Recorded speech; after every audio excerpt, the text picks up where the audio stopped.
right, here we go. Today we have legendary New York Mets pitcher Doc Gooden, 3-time World Series champion, 4-time All-Star, Cy Young Award winner, and a ton of other accolades. Welcome to VladTV. Thanks for having me. It's good to be here.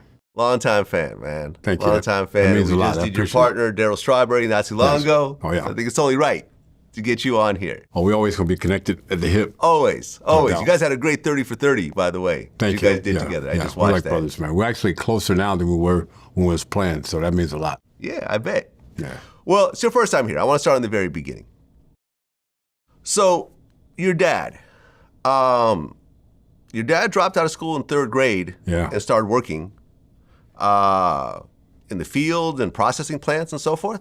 He actually dropped out in 3rd grade. He worked in a cotton field in Georgia, America's Georgia. He self-taught himself how to read, how to write. My mom also dropped out in 3rd grade. He taught her about reading and writing. I'm the youngest sibling of 5 by 13 years. Then my dad got a job. They moved to Tampa, that was where I was born, and he started working at a chemical plant. But he loved the game of baseball. I mean, he coached Little League baseball, coached girls softball, coached men semi-pro. And me as a kid, anytime he hit the door, I would follow him around. And as well as my nephew, Gary Sheffield, grew up in the same house. Mm-hmm. My sister had him very young, and my dad just taught us the game of baseball. Well, I want to talk about your parents for a second, because I think it's an interesting part of your story. So when your dad met your mom was already married. Yes. And so she divorced her husband and then got with your dad. Yes. And did she already have kids and he already had kids? She had one daughter. Okay. And my dad had one son at the time. Okay. So I have 3 brothers, all 3 are deceased now, but we all have the same dad, different moms. I have 2 sisters. My oldest sister, we have a different dad, same mom. Right. But my youngest sister, who's Sheffield's mom, we have the same mom and dad. Right. And their kids were older than you. So Yes. you kind of grew up almost like an only child in a way. Yes, 13 years later. Exactly. Yeah. Okay. Something really bad happened to your sister's husband. Can we talk about that? Yeah, sure. So, your sister's husband shot her 5 times, and you were actually around when this happened? I was there. Shot her actually 8 times. Wow. I was 5 years old. I had my nephew, Derek, not Gary, in my arms when it happened. And it's a crazy story that goes with that. So he basically left her to die, but she lived. She still has a bullet in her head today. Yeah. She has a lot of seizures. She's 74 now, by the grace of God. But we saw the shot, pow, pow, pow. I grabbed my nephew, ran to the bathroom, got in a tub, pulled the shower curtains, and basically just waiting, thinking he's gonna come in here and shoot us as well. Maybe, I'm not sure the time, but maybe like 20, 30 minutes later, you hear all the sirens coming. It was the ambulance, the cops and stuff all came there. Obviously you see all the big puddle of blood. My mom actually went and tracked him down, shot him. Oh. Didn't kill him, shot him. Then she called the cops. She thought she killed him. Obviously today you wouldn't get away with that. But I guess she pleaded in temporary insanity or what have you.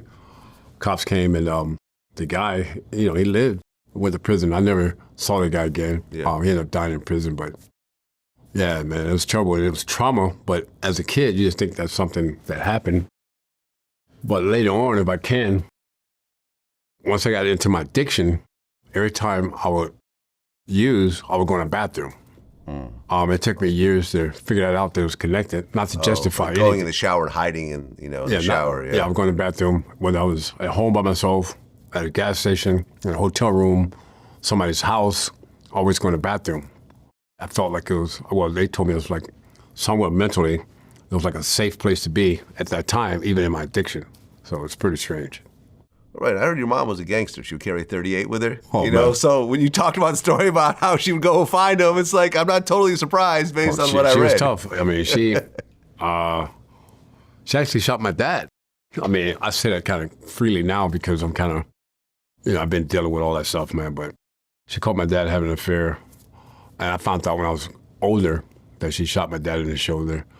And I was talking to my mom about that, and I said, "Mom, you shot Dad?" She goes, "Well, I was pissed." I said, "I guess so." She goes, well, I was pissed because I missed the lady. I tried to shoot her as well. Oh, okay. I'm like, She walked in on him? She walked in. Well, what happened, I kind of busted my dad because when I was young, he used to take me, he would tell my mom, I'm taking son, he used to call me son, to the store to get some candy or cookies or whatever. But he would take me to this lady's house, and he would go inside, do his thing. But she had an older daughter that would come out and sit in the car with me. And so this one particular day, I think I was maybe 8, 9 years old, right on the screen, I told my mom, I said, that's the house where me and dad goes. So she put it together, and one day she followed him. And she sat there when my dad was leaving. The lady was at the door with him, and she shot him in the doorway, but she missed the lady. And I remember asking my mom, I said, well, did dad slow down? Did he stop? She goes, well, he slowed down. He didn't stop cheating. He kept cheating? Kept cheating, yeah. So okay, so after his wife shot him, he still stayed married? Still stayed married. Never told the cops or nothing like that. Just, I don't know what he told at the hospital what happened, but yes. So your dad was a big baseball fan? Yes. And from what I understand, your grandfather was also a kind of standout baseball player. Yes. So my granddad supposedly played a little bit of Negro League. He got cut. I never met my real granddad. For so many years, my step-granddad, I thought that was my biological granddad, but it wasn't. So I never met him, and then kind of find out they think that's where I got my pitching from him. Yeah. But, but my dad he taught me everything that I knew about pitching, which he didn't know about mechanics. Sheffield, I keep mentioning my nephew, taught Gary about hitting, the timing, all this stuff here. We'll go to the park. I was like 7, Gary was like 4, starting out. No ball, no bat, no glove, just all these drills, which I thought my dad was crazy. I would tell my mom, he's making us go to the park, got us doing all this weird stuff. He don't know what he's doing. I don't want to go to the park anymore. But as I got older, 12, 13, I figured it all out where the mechanics were part of, about timing. Like say if I released the ball and it was high, I knew what to do to get it back down because my dad taught me at a very young age. And it definitely helped for his mechanics. My mechanics, and from what I was told, had some of the best pitching mechanics that came through, especially at a young age. But yeah, I had read that some of your relatives would say that your grandfather was actually a better pitcher than you. That's what they say. That's what they say.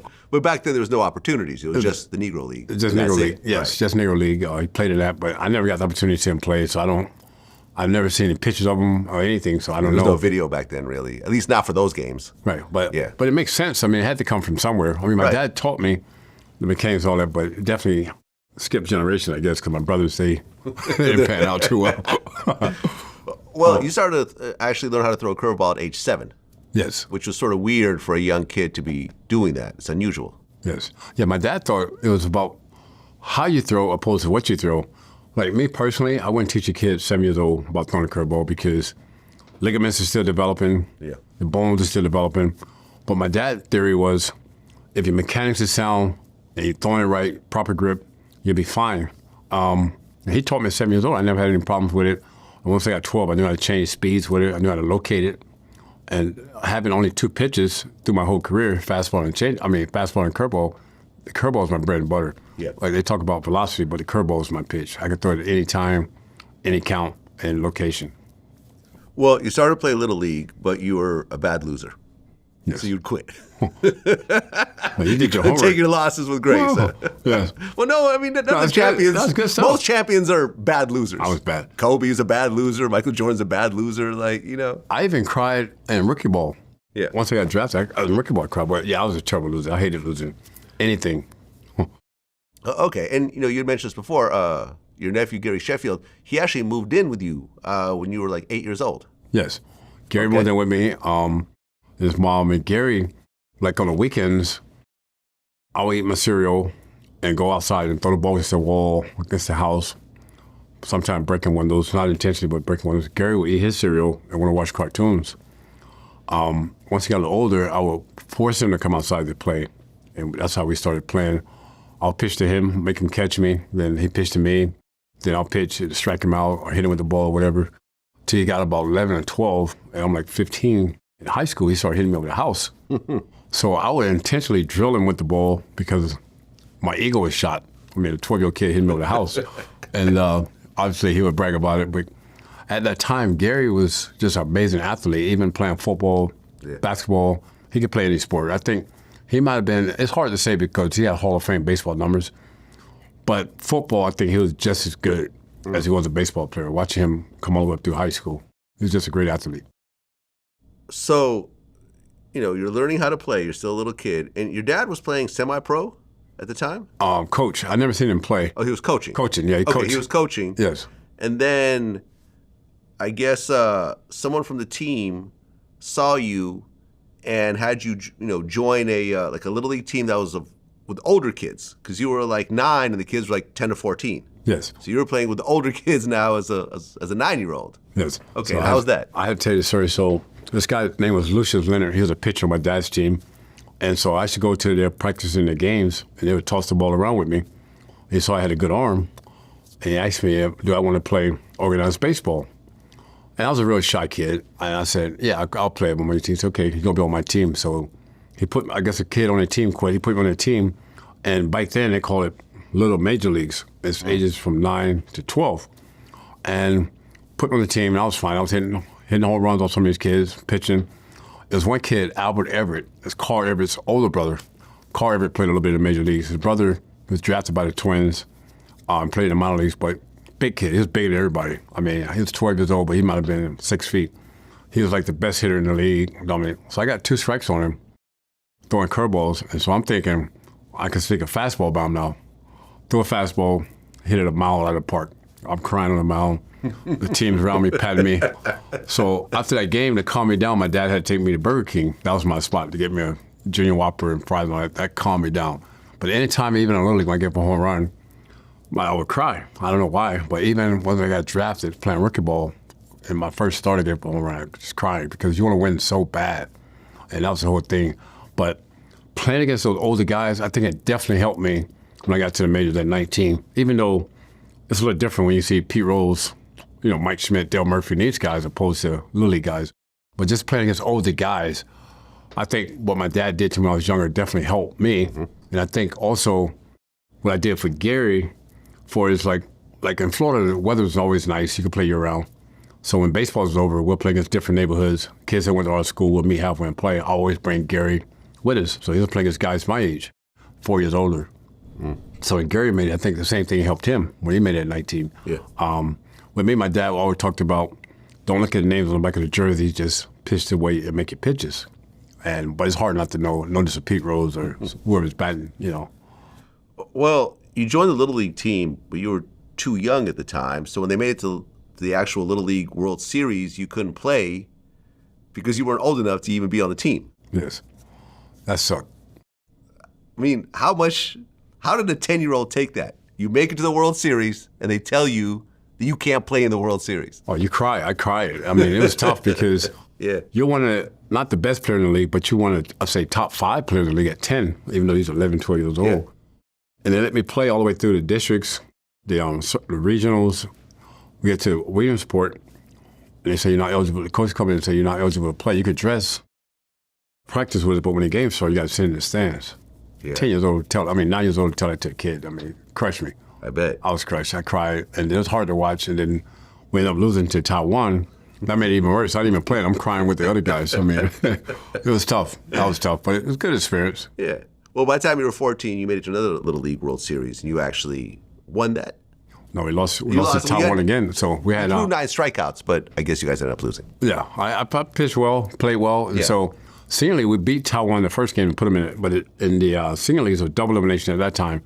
I know now they have double elimination in the Little League World Series, but at our time it was 1-game elimination. We got knocked out. But senior league, we beat Taiwan, knocked them in, put them in the losing bracket. They came back the final day and beat us twice. And we had, stacked staff like myself. I was 14. We had Floyd Yeomans, who was 15, and we had Vance Lovelace, a big lefty who was drafted by the Dodgers later on our staff. And we lost 2 games that day. It was impossible. And then all of us played high school together. I was drafted 1 by the Mets. Yeomans was drafted number 2 by the Mets, and Lovelace was drafted number 1 by the Dodgers previous year. So we had the team, but to this day, and no disrespect to Taiwan, but those guys had to be older because you look at the size of these kids. They had beards. They're the same size they were then. At 15, they're the same size in the major leagues now. That's funny. It's crazy, but it was fun. Well, you get to high school, and You didn't try out until your like junior year? Well, my sophomore year, I tried out. I made the team. Of course. I was 15, but the coach, our team was so loaded. Like we had this program called ROTC. So right. even if you didn't live in the area, you could take kids out of the other district and put them in ROTC, and that made them eligible. And so our team was stacked. But our coach felt like your sophomore year, there was no freshmen back then. You don't play no matter how good you were. You're on the team, so I would pitch like inter-squad games, striking guys out. But he wouldn't play me, so I quit the team. Went back to play at Little League Park because I was 15, so I was still eligible. Then my junior year, when I came back out, he treated me like it was my first year. I had to run with the outfielders, run with the pitchers, run with the infielders, because I played every position. I was an outfielder and like a relief pitcher. We had this guy, Floyd Yeomans, who played with the Mets, Vance Lovelace, played with the Dodgers, and Albert Everett is now there. Carl Everett's older brother, who I faced in Little League. And we played Tuesday, Friday, Saturday, so those guys were starters. I was like a reliever.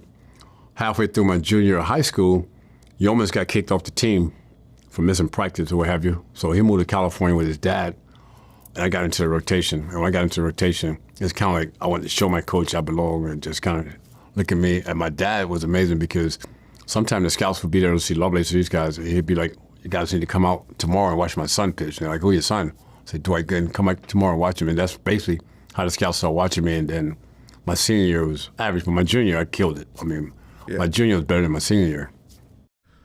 Right. And you got the name Doc because you were surgical in the way that you would throw these pitches. Is that right? No.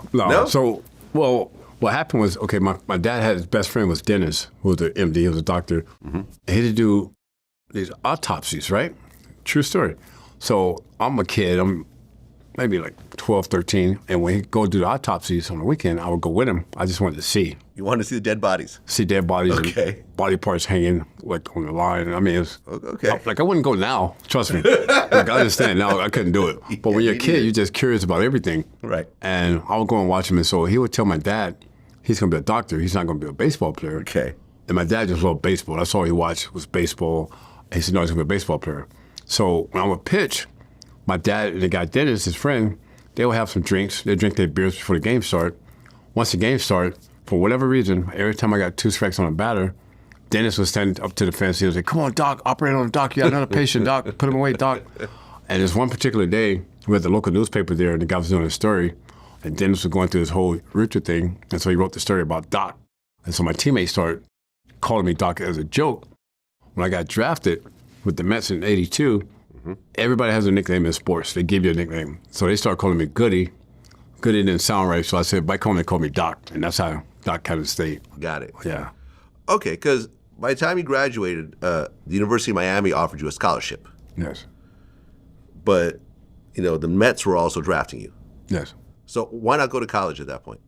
Well, I had intentions, like, school was not my thing. I did just enough to get by. I mean, I could have did better. I got the offer from Miami.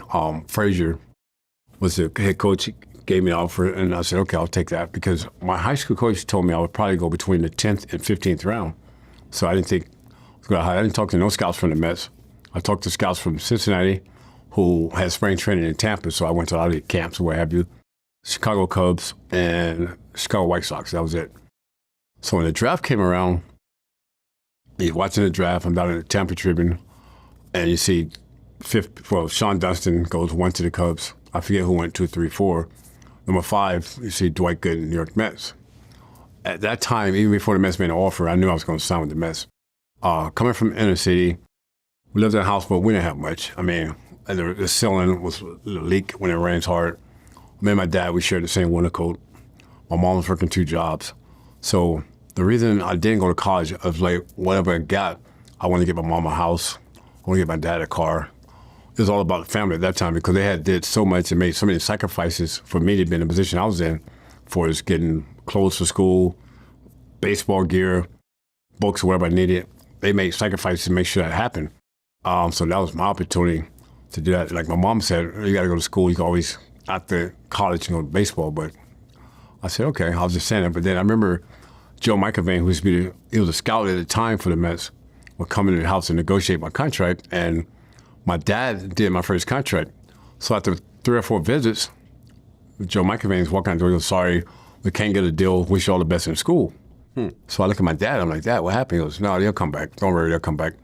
And my mom was looking and say, well, Dan was my dad. He said, it's his career. If he wants to sign, let him sign. Said, no, it's not enough. He'll come back. So I literally want to go outside and tell him I'll sign, but I was too young. You had to have, an adult do it at the time. I was 17. And sure enough, about 5 days later, he came back and gave us the $85,000 what we wanted. We signed. He got me a car. Got my mom a house. My dad got a car. And to me, whether I played in majors or not, I was the happiest kid. Just to see the smile on my parents' face was what it was all about. Right. So you got $40,000 as a number 5. Yeah. As number 5 in the first round. Yes. Which is today, how much would that be? Oh man. Now you're talking maybe $4 million. $4 million. To pick, yes. Exactly. Yeah, it's totally so 100 times what you got paid back then. Yes. Literally 100 and to times. me, the money they gave me, I thought I was rich. Especially a pitcher back then, a number 5 yeah. first round pick pitcher. Yeah, you might even get more than that. Yes. And tell you how things changed, not to jump too forward, but in 1987, I missed the first 2 months of the season. I still won 15 games, went 15-7, missing 2 months. I got cut $100,000. What's the pitcher's name? Come on, I just went blank. Come on. Can't remember his name, but he was with Kansas City. No, I'm sorry, he was with San Diego. He lost 15 games. Kansas City signed him for $15 million a year.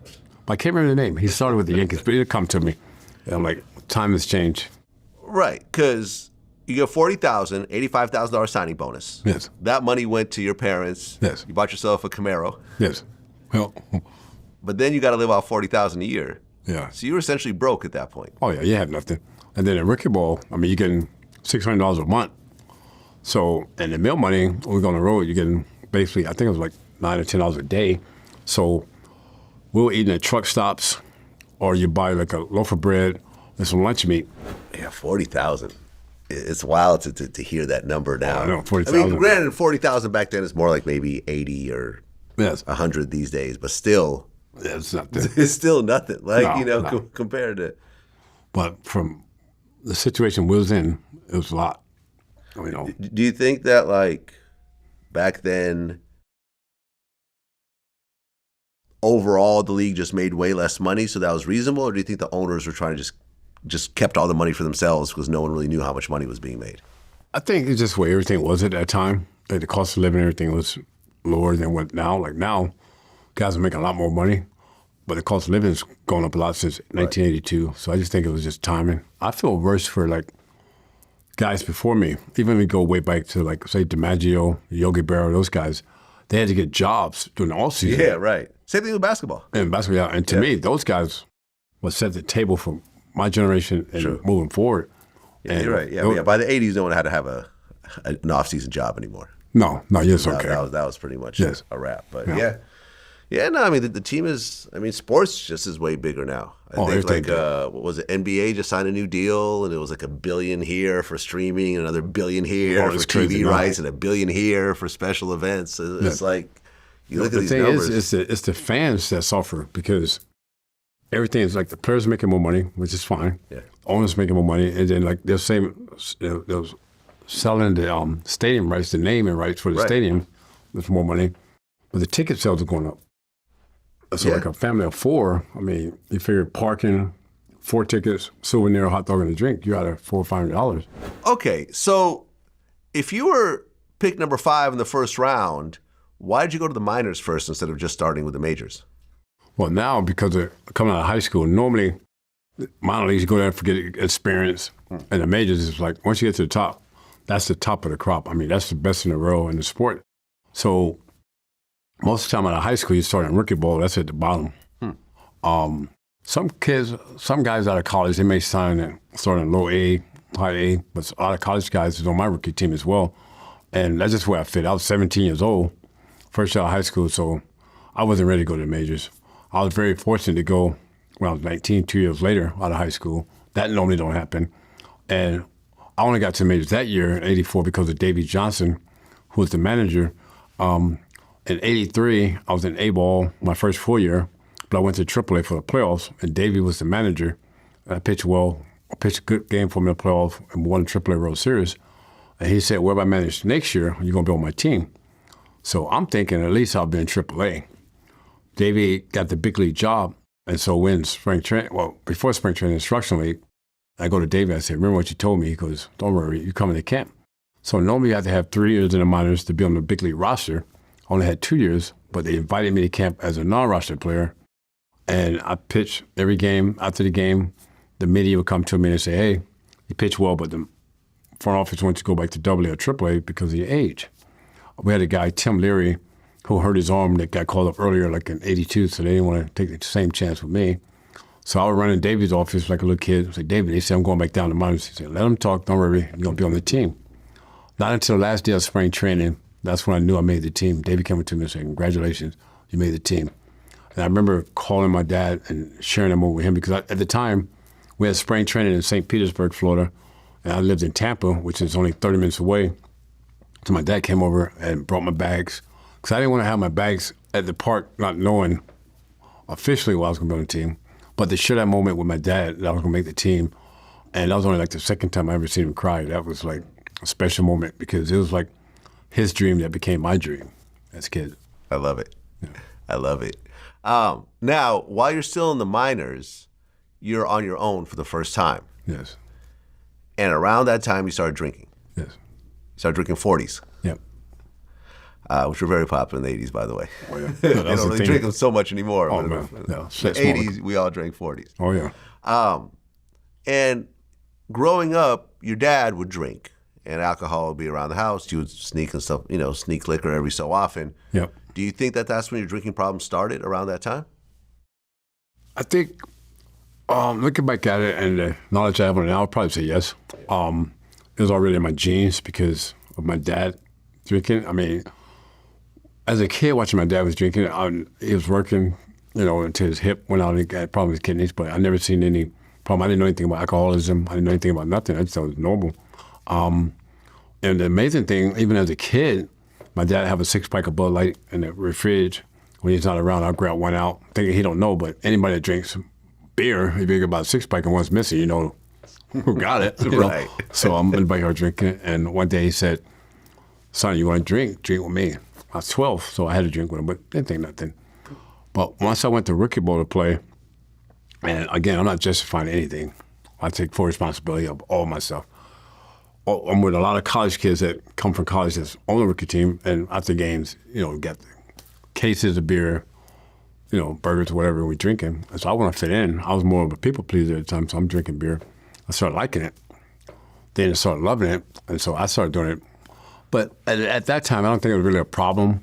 I think when I would go home during the off season, I got a lot of free time where guys I went to school with are either working or they're in school or what have you. I got all this free time of riding around the car, drinking more. Then the marijuana came in, and then unfortunately cocaine came after that. Yeah. But for his rookie ball, I started drinking a lot. When I was off from home, my parents went around, first time away from home, and drinking definitely increased. Okay, well, like we mentioned before, you got called up to the majors. Yes. So now you're officially a member of the New York Mets. Now, at the time, the Mets were kind of struggling. It was bad. And you came in and you hit the ground running. You earned the nickname Dr. K. There was whole sections, the K section, the K corner. Yep. People that would throw up Ks and everything else like that. You had a 98-mile-per-hour fastball. Oh. But the curveball was really what you were known for. Yes, sir. They started calling it the Lord Charles. Yes. Tim McCarver, the late Tim McCarver, out of nowhere, he just gave the name Lord Charles, and it just kind of stuck. I had a brother named Charles, and he swore to the day, well, he passed away now, but he swore till he passed that it was named after him. But Tim McCarver, I still don't know where he came up with that name, Lord Charles. Well, I guess there's a name, Uncle Charlie, that they would call the curveball, but yours was so exceptional they would call it the Lord Charles. Yes. Okay. Now, when you joined, Darryl Strawberry was on the team. He had joined the year before. Yes. So what was that initial meeting like? Oh, man, so I have to tell you, the first time I met Darryl, I'm bringing it up because he talked about it at his ceremony, right? Spring training of '83, I knew Darryl, the name, Darryl Strawberry, but I never met him. And he had heard rumors about this pitcher, meaning me, was close to being in the majors. And in spring training, it was like a local bar where everybody go to try to pick up girls or what have you. And I was in there, and I remember telling the bartender that He gave me, I don't know what the drink was, but it was a mixed drink. I said, that was pretty weak, make it a little stronger. He made the next one strong where I basically passed out. And Darryl comes in, and Floyd Yeomans, who I mentioned, was there. He goes, hey, he wakes me up. Strawberry wants to meet you. I said, who, Darryl? He goes, yeah, he's right over there. So I look over there, I see Darryl. I wave to him, I put my head back down on the bar table. So that was my first meeting to Darryl. But my initial meeting to Darryl was in, like I say, spring training of '84. Getting to know Darryl, I think it was great because he taught me a lot about dealing with the media, of what he went through the previous year in 1983. And he used to always say, you know, you're going to be a big league player, you got to walk with your head up. Because I used to always walk my head down being a shy kid, walk with your head up. And we both lived in the same area in New York and Port Washington. And so we'd ride to the ballpark together a lot, talk a lot. So he taught me a lot about being on the road, being away from home, whether expecting the media, always being in front of your locker, whether you're doing good or bad, being in front of your locker, hold yourself accountable. So he just taught me about being a professional baseball player, which helped a lot. Well, you said he could be kind of a mentor one moment and a loose cannon the next. Yes. What was the loose cannon part? Loose cannon was just been like, wow, just crazy. I mean, like, he had his issues. I'm glad he's doing well now. I mean, he's still a mentor. But back then, I mean, he wasn't like a mentor. We go to the park, they tell me what not to do, whatever. But then on the same time, we're hanging out together at places we probably shouldn't be and doing things we probably shouldn't be doing. Yeah. Well, you also said that you didn't think that he really liked to share the spotlight with you once you joined, because he was like the superstar player of the team, and now there's two stars on the team. Yeah, I think he had to just, I think it was just my opinion, but we've talked about all this stuff in screen now. I thought that, like, obviously, 83, he was the man, you know, Darryl Strawberry, number one pick. 83, he's Rookie of the Year. He's a big guy. Then 84, I come in, now with my age, because I'm a teenager, I'm Rookie of the Year, and then, you know, I go on the building, and I thought there was some animosity there a little bit.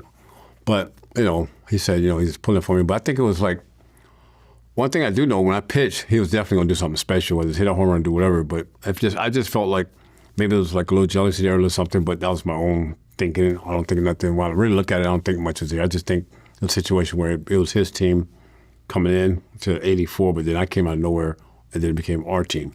And he just had to make the adjustment to that. Well, right, because your first year with the Mets, you make the All-Star game. The youngest player to ever do it. Yeah.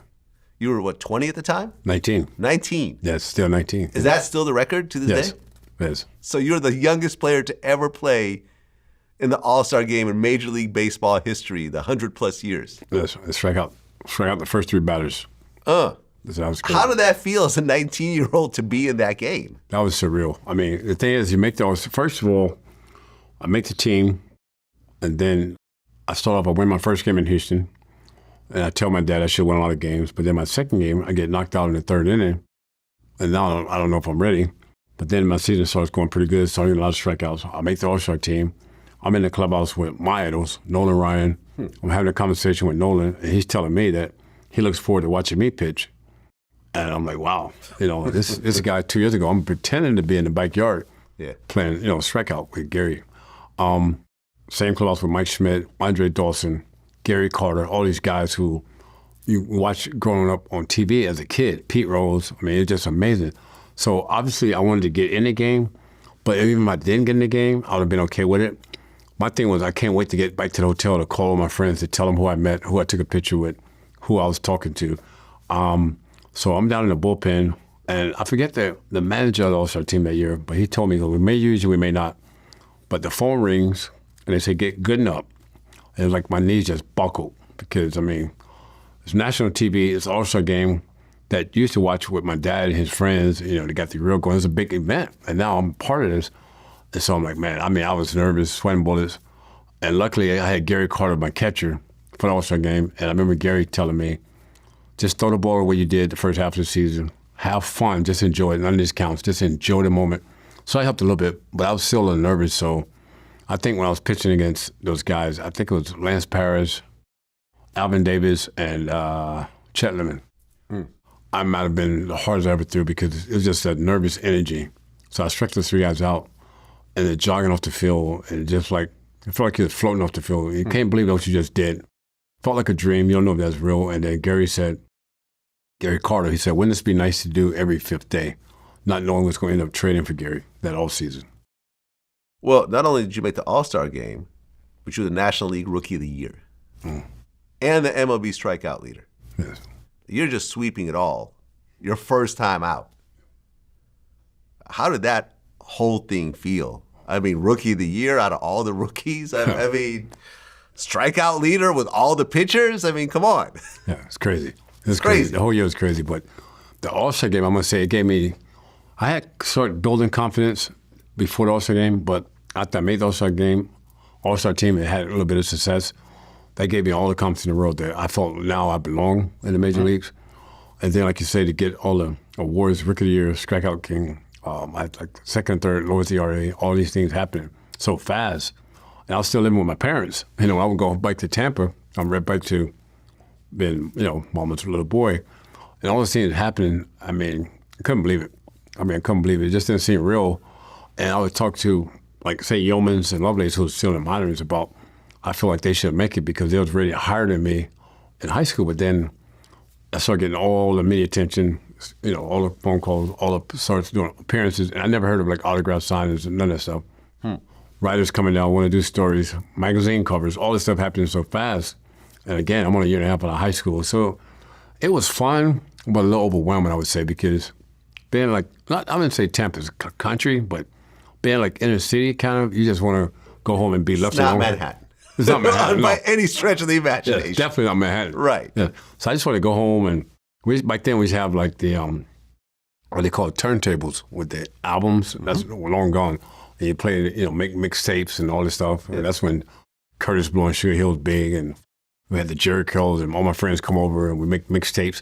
I was into that, and it was like, okay, New York is baseball. Now I'm back in Tampa. I just want to be left alone. But with all the hype and everything that took place, it was always something going on. Somebody wanted to interview, magazine cover, just a lot. It was a lot. Well, yeah, because of your first year stats, it was time to renegotiate that deal. Yes. This time you got $275,000 plus a $200,000 signing bonus. Yes. Which, to today's standards, but back then, I'm sure that was a big deal. It was a big deal. And again, we had to move my parents into another house, a bigger house. Aha, okay. Another house. We moved out of that neighborhood into, not the suburbs, but a good area, comfortable area. Got my mom a new car. And I got my mom to retire from her job, which she didn't want to do. Because in my mind, this is going to be forever. Not, I want to Ricky, but she wouldn't do it. She wouldn't retire. I told her, Mom, we're good now. But she was right. At that time, that wasn't enough for her to retire, but I felt like it was. So she continued to work. I was living at home, through that time.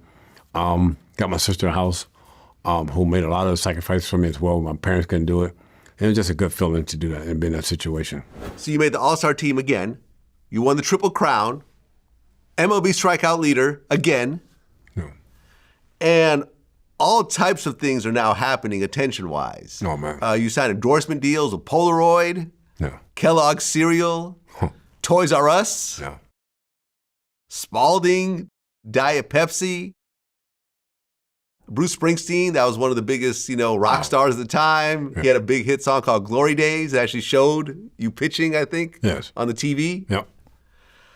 And it seemed like you were kind of getting overwhelmed because you were actually offered to host SNL and you turned it down. Yeah. They gave it to Madonna. Madonna was... a backup to you. Right. Yeah. Madonna was essentially the female Michael Jackson during this time, just so people kind of get an understanding of what was happening. Why did you turn down SNL? I was too shy. You were too shy. Too shy. And it's like, even in high school, I would not stand up. Like, we had to do assignments or read in front of the class. I wouldn't do it. I'll take the 0. I wouldn't do it. I was just too shy. And so I was honored that they offered it, but there's no way I could have done that. Right, because David Letterman asked you to come on the show, and you turned him down, too. Yeah, it's just that the tension. Like, if this was like 84, 85, I couldn't do this. It was just totally different. Right, and you're 20 years old at the time. 3 days before you turn 21, you win the Cy Young Award. How did that feel? That was crazy. To win the Cy Young after Rookie of the Year, because even though I won Rookie of the Year, that was enough for me, but then you start thinking, maybe I could have won the Cy Young in 84 too.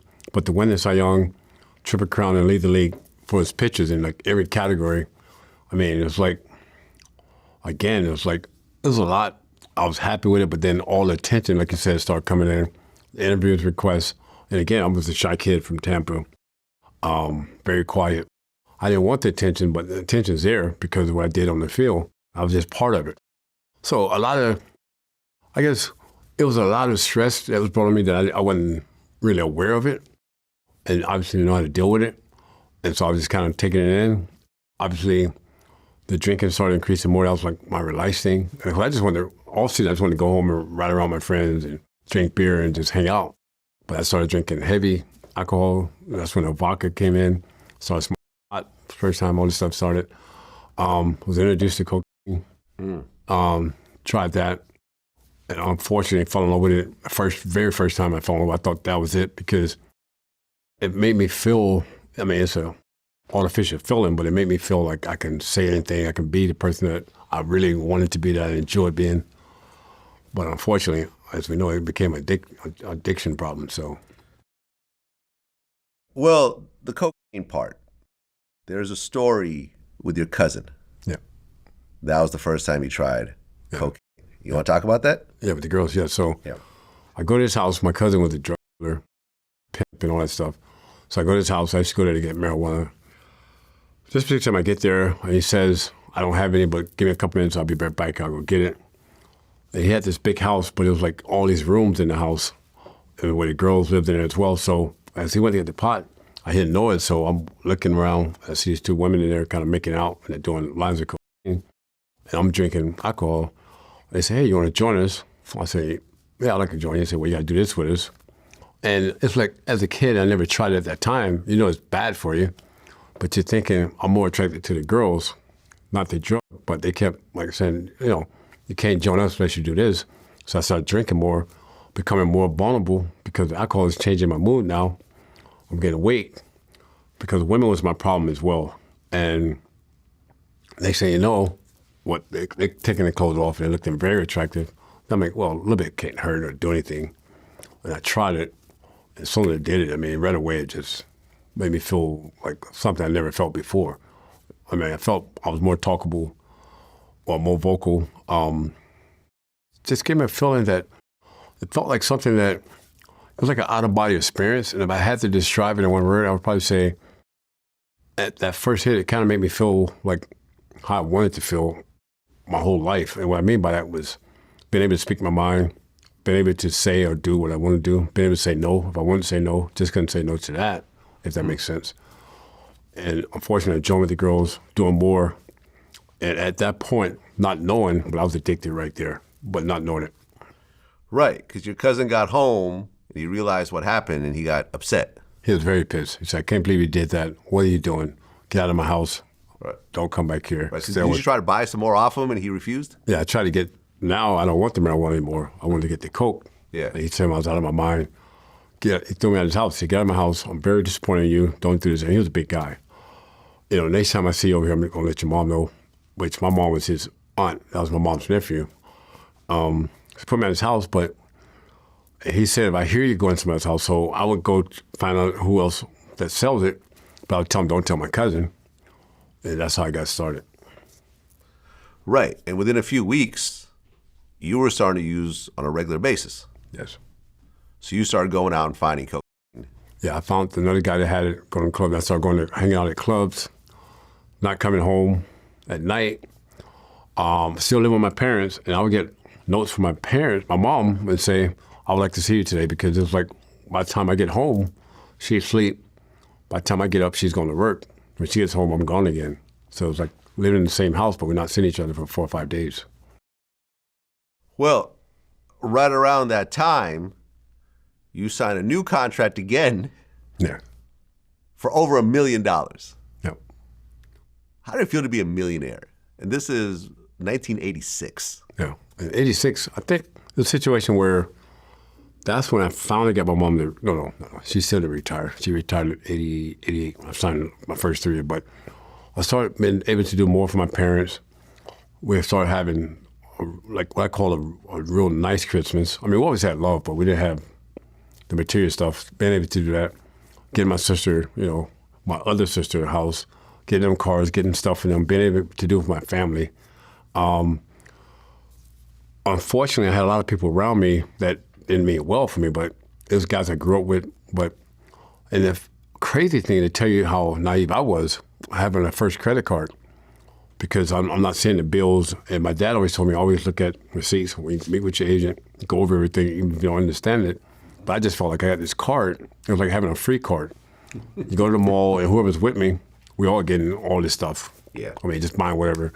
In Tampa, which a smaller town than it is now, I was like the big fish out of the water, where I was getting taken advantage of all the time.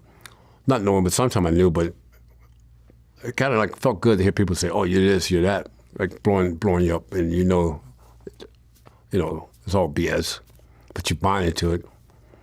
And that's where my trouble really started. That's where it really started affecting my workouts. When I look back at it, my mindset, just for his own life in general, where you feel like you can do whatever, taking things for granted. And that's when the problems really started. I mean, at the time, I think Darryl Strawberry was starting to use coke as well. Yeah. Were the two of you actually using together? We have. I would say, 86. Yeah, 86.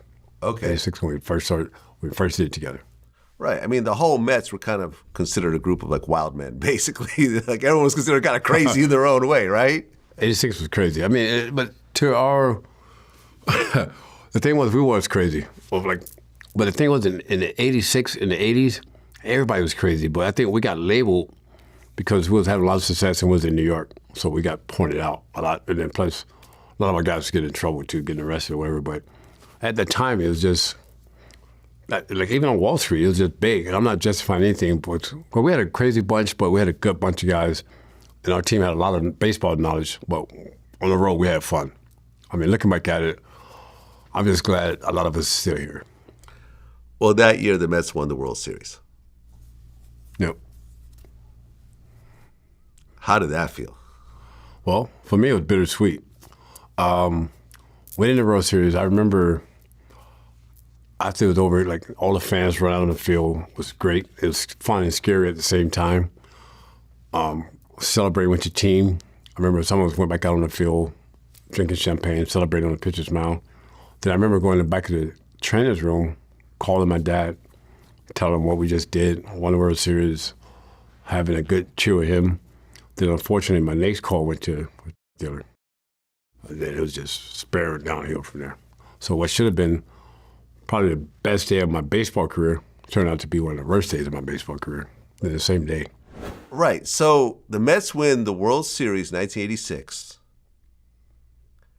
And then, of course, after the World Series is the parade. Yes. And, of course, it's just assumed that every player was going to show up to the parade. That's right. Especially in New York City. Yes.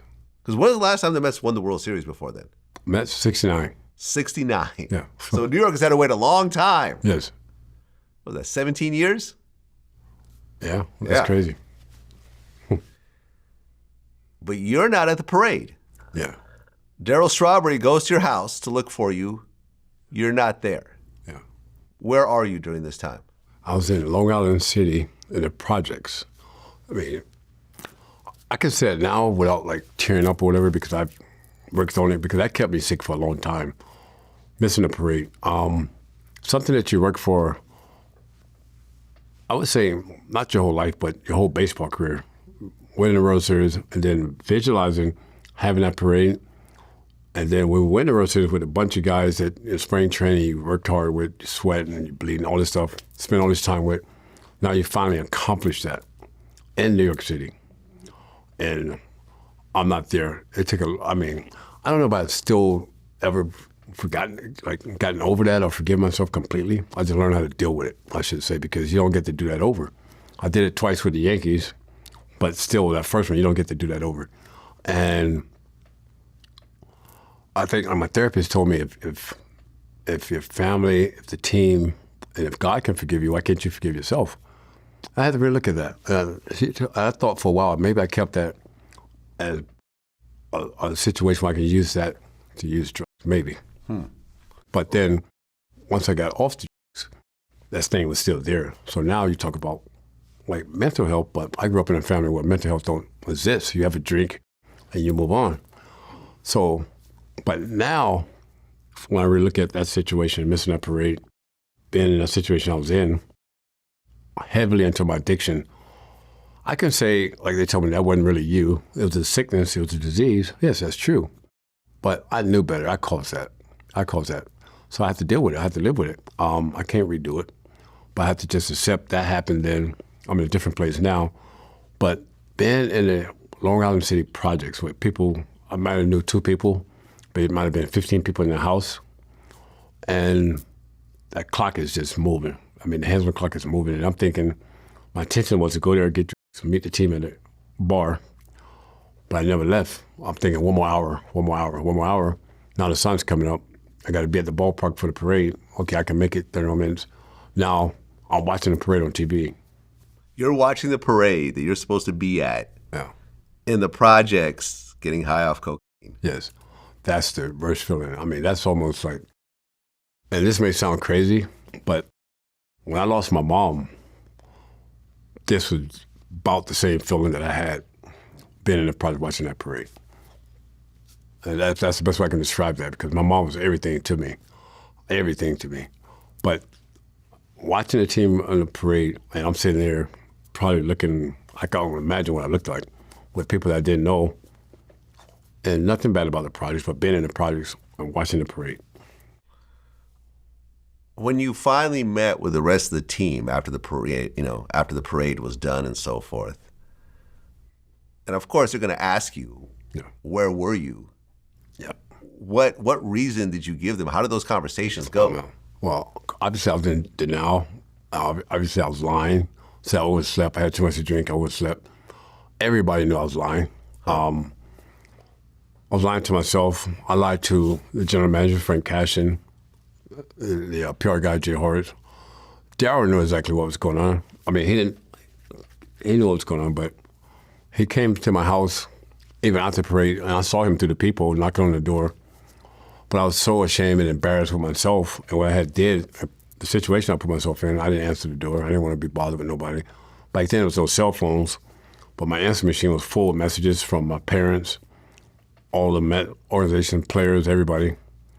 And to sit in that was tough. And you're sitting in that, and you can't redo it. That was very, very tough. So soon as I started sobering up, I medicated myself again because I didn't want to feel that pain that I was feeling. So then it became a cycle.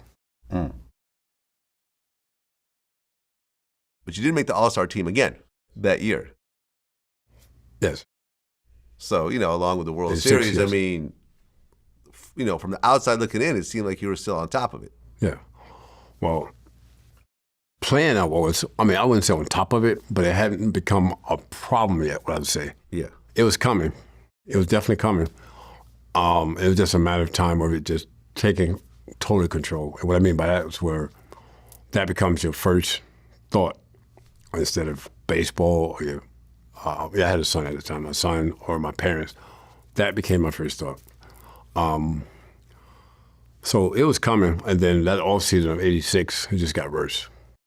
Well, in the off season, you go back home to Tampa. Yes. And you get pulled over by the cops. Yeah. And things go bad. Yeah. That was terrible. So that situation,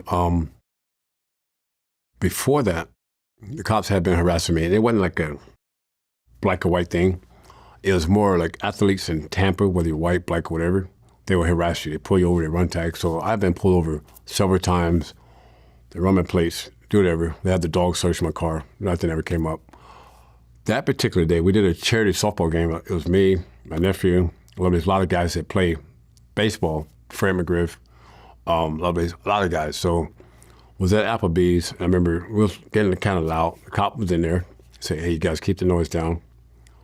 Keep the noise down. Now, when we're leaving, we got Mercedes, Corvettes, BMW, all these fancy cars, all black guys, we in one line going.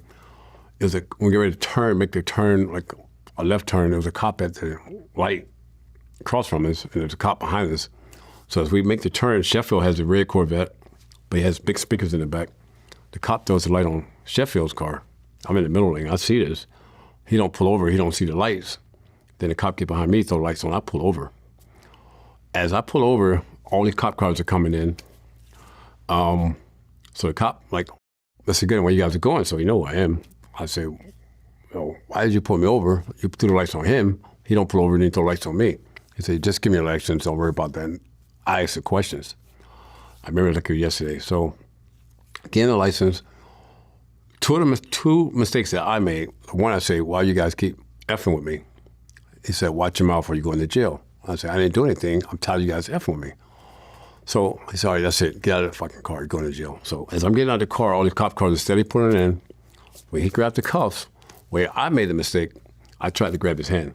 Completely wrong. So I was dead wrong right there. I grabbed his hand. Hey, wait. They cuffed me. They throw the shackles on me, but then that's where the hitting starts. The nightsticks, flashlights, punches, witnesses, seaters. So now they take me. I play like I'm out. They had the choke on, so I play like I'm out. You get choked. I get choked, yeah. So I'm playing. Did you get hogtied also? Hogtied, yeah, the whole work. So I play like I'm out. They throw me in the back of the car. They drive like 2 miles to this dog track. They pull over to the dog track, pull me out of the car. Paramedics come. Now, on the way to the hospital, they put 2 black cops in the paramedics that wasn't there, put them in the paramedics truck, take me to the hospital. So it seems like black cops did it. Wasn't. It was white cops. Yeah, it was all white cops, but they put them in there. So now we go to court. My attorney called them out, and the black cops was on the stand. They admit that they wasn't there, and that's how we won the case. We won the lawsuit, but at the same time, I'm going to try to tell you the story without, breaking it. So at the same time, we win the case, but every time I go to Tampa, it's like, I'm not accountable. Because, 2 reasons. Because when I did time at Gainesville Correction Center, I had the warden tells me, when you go to Tampa, be careful, those cops, they still want you. Okay, that was fine. But in 2000, I think it was 8 or 9, my mom has got a white Escalade. She gets pulled over. My mom is elder at this time. She's picking up my grandson. And they pull over and they throw it to the ground. All right? Wow. So they say, your car, well, they throw it to the ground, all this stuff happens. They run the tag, and they see it's an old lady. They let it go. They run the tag. We find out. I'm in Maryland at the time. I don't know what's going on. Essentially, they say the car description fits a car that just robbed the bank. But you run the tag. Who robs a bank in an Escalade? I'm just saying. Yeah, all right. The whole thing sounds BS. No, you're right. And they run the tag. They see everything's in my name.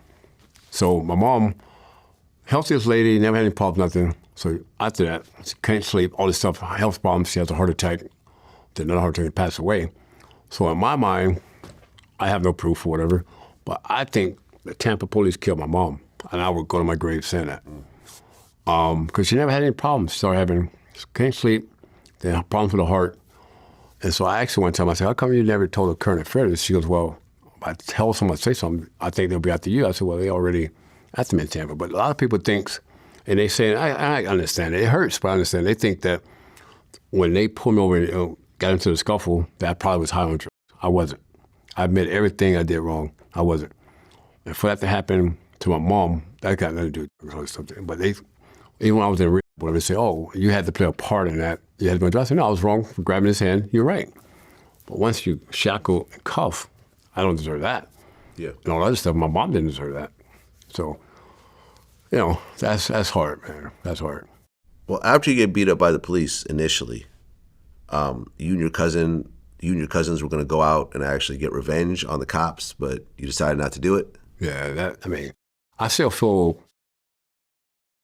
feel a little embarrassed about that because I have a lot of cop friends now, a lot of friends. But well, no, not all cops are bad. No, there's they're good not. cops and there's dirty cops, and you're just right. like everything else in society. 100%, 1,000%. Yeah, I use security, but some of my security is cops, NYPD. I have no problems with cops, but I've also been roughed up by cops also, so I understand. Yeah, they are good people. But so my cousins, the drug dealer and his brothers, one part of my family, like gang members, all this stuff, they found out what happened. They came to pick me up, and I had this bandage on my head. My head was all busted.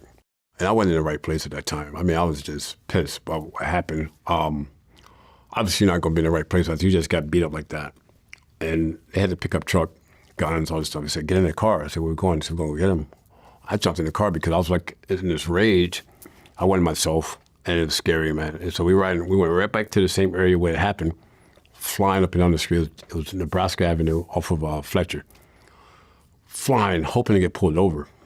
If we got pulled over, they was gonna blast the cops. I mean, and I hate to say that, but that's where my mind was at that time. Yeah. I'm sure I wouldn't be here today if that happened. No. And it got to maybe 20, 30 minutes later, I said, take me home. Yeah.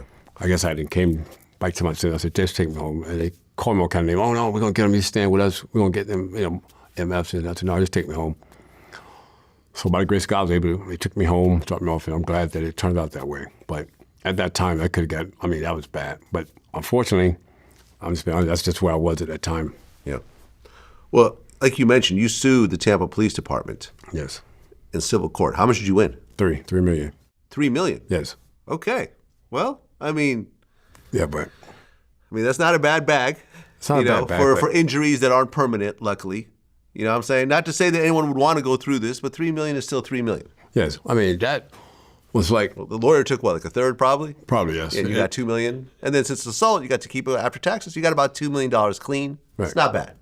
It's not bad, but it's those mental scars that are still there. True. Because like still today, like I said, I got a lot of cop friends now, even in Tampa. I have a lot of guys we're good with. But still today, if I'm in Tampa and it's nighttime and a cop pull up next to me, I'm still like, I don't think about what happened, but I just don't feel comfortable. Yeah. And it's got nothing to do with them. It's just where I'm at now. Okay, so 1987, the season starts again. And by this time, you're still doing drugs and it's starting to affect you a little bit. And I guess that there was one of the other players, they go to management and say, hey, one of the black players on the team is doing cocaine. Well, they didn't name you by name, but right. You know what I'm talking about. Yes. So 87, like we had spring training in St. Petersburg. I lived in Tampa. It was only 30 minutes apart. I just go across the Howard Franklin Bridge and there. They knew I had the connections there because of my hometown. And me and a couple of guys on the team was partying. They wanted more. I'd go to Tampa, get more, bring it back. It's getting late, 3, 4 in the morning, they want more. I said, no, I'm not going back to get more. The next day, I show up to the park. The trainer said, hey, can you come in and give a test? Not knowing, I could have said, no, I'm not going to do it. And nothing they could have did, but I didn't know how this stuff works. I'm just thinking, I haven't done nothing. It's maybe 5, 6 hours, I should be all right now. That's how much knowledge I have. 5, 6 hours. Yeah, that's how much. Like, it will go through your system that quickly. All right. That's how much knowledge I had on this stuff, right? I just knew that I liked it. I didn't know nothing else about it. Right. So I'm like, yeah, whatever, we'll do it. And I peed in the cup. Unfortunately, it came back positive. I tried to deny it, and then I finally came clean because I was just tired of that, man. I was like, okay, yes, I did it. And plus, they told me, if we suspend you, we don't have to pay you. But if you volunteer to go to rehab, we'll still pay your salary while you're in rehab. So I said, okay, I'll go to rehab. But the toughest thing was driving back to Tampa to tell my parents what happened and where I'm going. Because they knew I was drinking. I don't think they knew about drugs, the older parents at that time. And the thing that really hurt it most was my dad. When I first came in the house to tell him that, my mom was kind of like relieved. She's like, okay, it's fine. Just get the help you need and we'll be here. But my dad never said a word.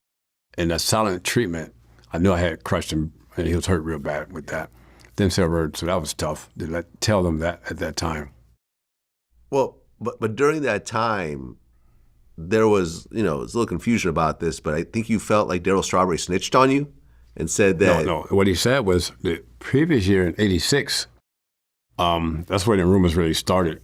So Donald Fear, at the time he was the head of Major League Baseball Players Association, he asked Ray Knight, who was on the team, we got rumors that there's black players on the team that's doing drugs. And so Ray Knight asked Darryl, he goes, hey, Don Fear came to me and said, there's rumors flying around there's a black guy on the team, or black guy on the team doing drugs. He said, it's not me, it's Doc. That came from Ray Knight. So, yeah. I can see that. At the time, I can see that. Yeah, I can see that. Yeah. But wasn't he doing it at the same time also? Yes, we did it together. That's a damn shame, man. Yeah, we did it together, but it is what it is, but yeah. Okay, so that next year, 88, you made the All-Star team again. There were some contract disputes with the Mets, where I guess you want 150,000 more. They want to cut your salary, and they ultimately did cut your salary by $100K. Yes, that was 87. That's when. So I came out of. I missed the first 2 months. I still won 15 games after missing 2 months. I led our staff in wins, ERA. I went 15-7. They took me arbitration, and I lost 100,000. They cut me 100,000, and everybody else got raises. So I was pissed off by that. I mean, and they basically all they showed in arbitration was a quote where I said, if I would have been there, would have won the division because the Cardinals beat it out by I think 4 games that year, and I won 15. So if I played 2 months, I would have won at least 4 games, I'm sure. But that's what I said. So obviously, I fired my agent, but I was pissed at the Mets by doing that. I mean, I just said I went to treatment, but I still won 15 games. We're talking business now. You still say I'm the ace on the team. You're still making money off of me, but I got me making these appearances, so I should be compensated. So in my mind, I had 2 more years and I was going to leave free agency. I had talked to a couple of teams, so I had stuff in the works. But now I guess it don't matter. I had talked to the Cardinals, I talked to the Dodgers about possibly going there. But then 88, I won 18 games. And honestly, after that year, I was going to play the 1 year and leave, but I felt bad. I gave it the home run to Mike Scioscia in, I think, game 5. I didn't get the loss, but the 9th inning, I gave him a home run, so I felt bad because Dodgers ended up beating us in the playoffs that year. So I felt bad about that. And so sympathy, I took the 3-year deal they offered me the next year for, I think, $15 million. I took that deal. I mean, it's not a bad deal at the time. It was the highest paid pitcher, but my mind was already made. I was leaving. I was going to leave the Mets. So you got $15 million? Yes. After they cut me $100,000, the next year I won 18 games. Yeah. And then they gave me 15. How did it feel to get a $15 million deal? At that point, I mean, I was already I was making money, but I wasn't making that type of money, most money I ever had in my life. So I end up, and plus it was after the cop thing, so I ended up moving my entire family, not entire family, I moved my 2 sisters, my parents, Sheffield, my nephew, and a niece, all to St. Petersburg. That's like the next town over, and we all got on this one block. So I had all the family on this one block. So you bought houses all down the block? The whole block, You bought the whole block out? The whole block decided like 2 houses, the people didn't want to do nothing because they was fans. Bought the whole block, put all family there. That's amazing. It's like get out of Tampa, and then it's just like my way of thanking my family for always being there when I was a kid all the way up. So, well, but then in '89, it started to hurt when you were pitching. Yeah. And you end up having a partial tear in your rotator cuff and your labrum. Yep. You needed surgery. Yes. Were you worried? Because some of these surgeries end people's careers. Yeah. I was scared, but I was scared because my whole career, even as a kid, all I ever heard was, you got the perfect mechanics, you can pitch forever. I mean, your mechanics is nice. You can't have arm problems. I never had any arm problems until that time. So I was scared about that. I had believed everything they told me, I always believed it, and always believed I was going to pitch forever. Then all of a sudden you feel the pain, then you got to have surgery, and you're thinking, man, anytime you have surgery, you're thinking, I'm never going to be the same. Even though the medicine was different at that time, it was just a little scope. But the rehab and to come back from that was hard, man. It was a lot of work because you were trying to get back to where you were, and I never got back to where I were. I mean, I was good, but not great, and I had moments where it still hurt. And I was really never the same after that. Well, right. That next year, 1990, Darryl Strawberry, that was his last season with the Mets. Was it a big difference after he left? For me personally, yeah, it was tough because it's like Darryl was like my security blanket. And what I mean by that was on the road, we was always together, ride to the ballpark together all the time. Families got to eat together. Spring training, we hang together. It was always Doc and Darryl or Darryl and Doc. If I wasn't pitching, and even if he was playing between us, he'd sit next to me. After games were going together. You didn't see one without the other. And I remember my wife at the time saying, Darryl just signed with the Dodgers. I'm like, yeah, get out of here, you're joking, whatever. Because you kept hearing the rumors that he told me, I'm thinking about leaving. I said, nah, man, you got to stay. You can't leave. So I never took it serious.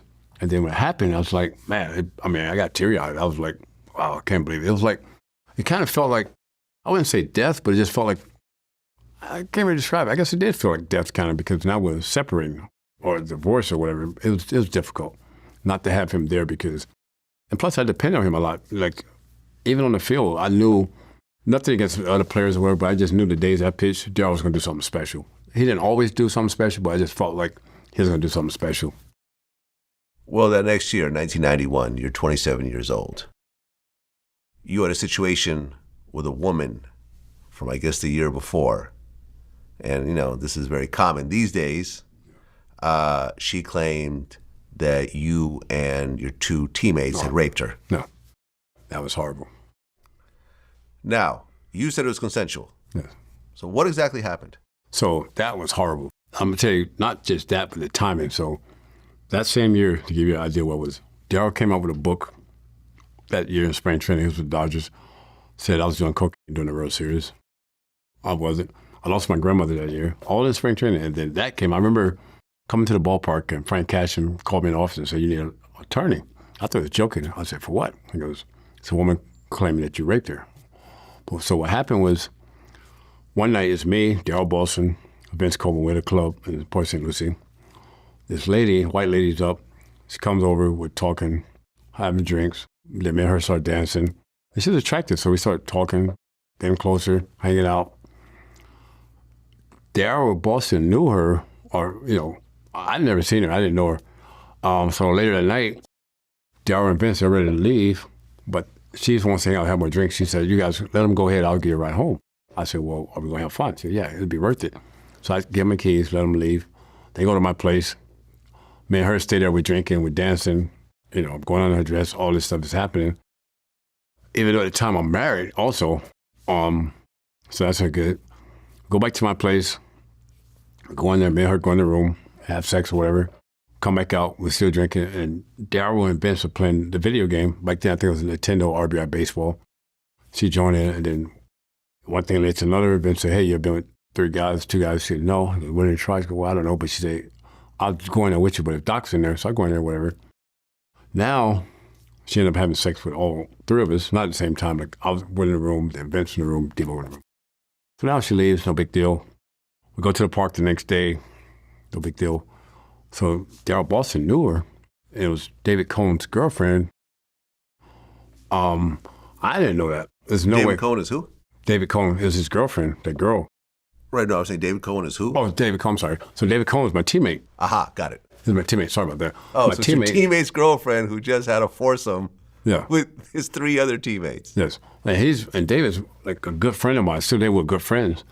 So he tells Darryl Boston tells Ron Darling, who's a teammate, of what happened.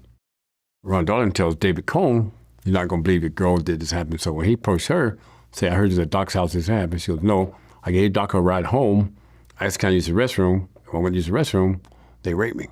That was what she told David Cohn. He said, "Well, why didn't you call the police?" So now she calls the police. Oh. And the thing that saved us was Port St. Lucie. I mean, you're talking KKK town. I mean, like before we had spring training, this is 91. Big down there. You're talking 3 black guys and a white girl in that town. Not good. In the South. In the South. Yeah. You know, so all this stuff, you got, I think it was current affair going in our trash cans, media at the ballpark, camped out at your house, all this stuff going on. It was just a horrible time.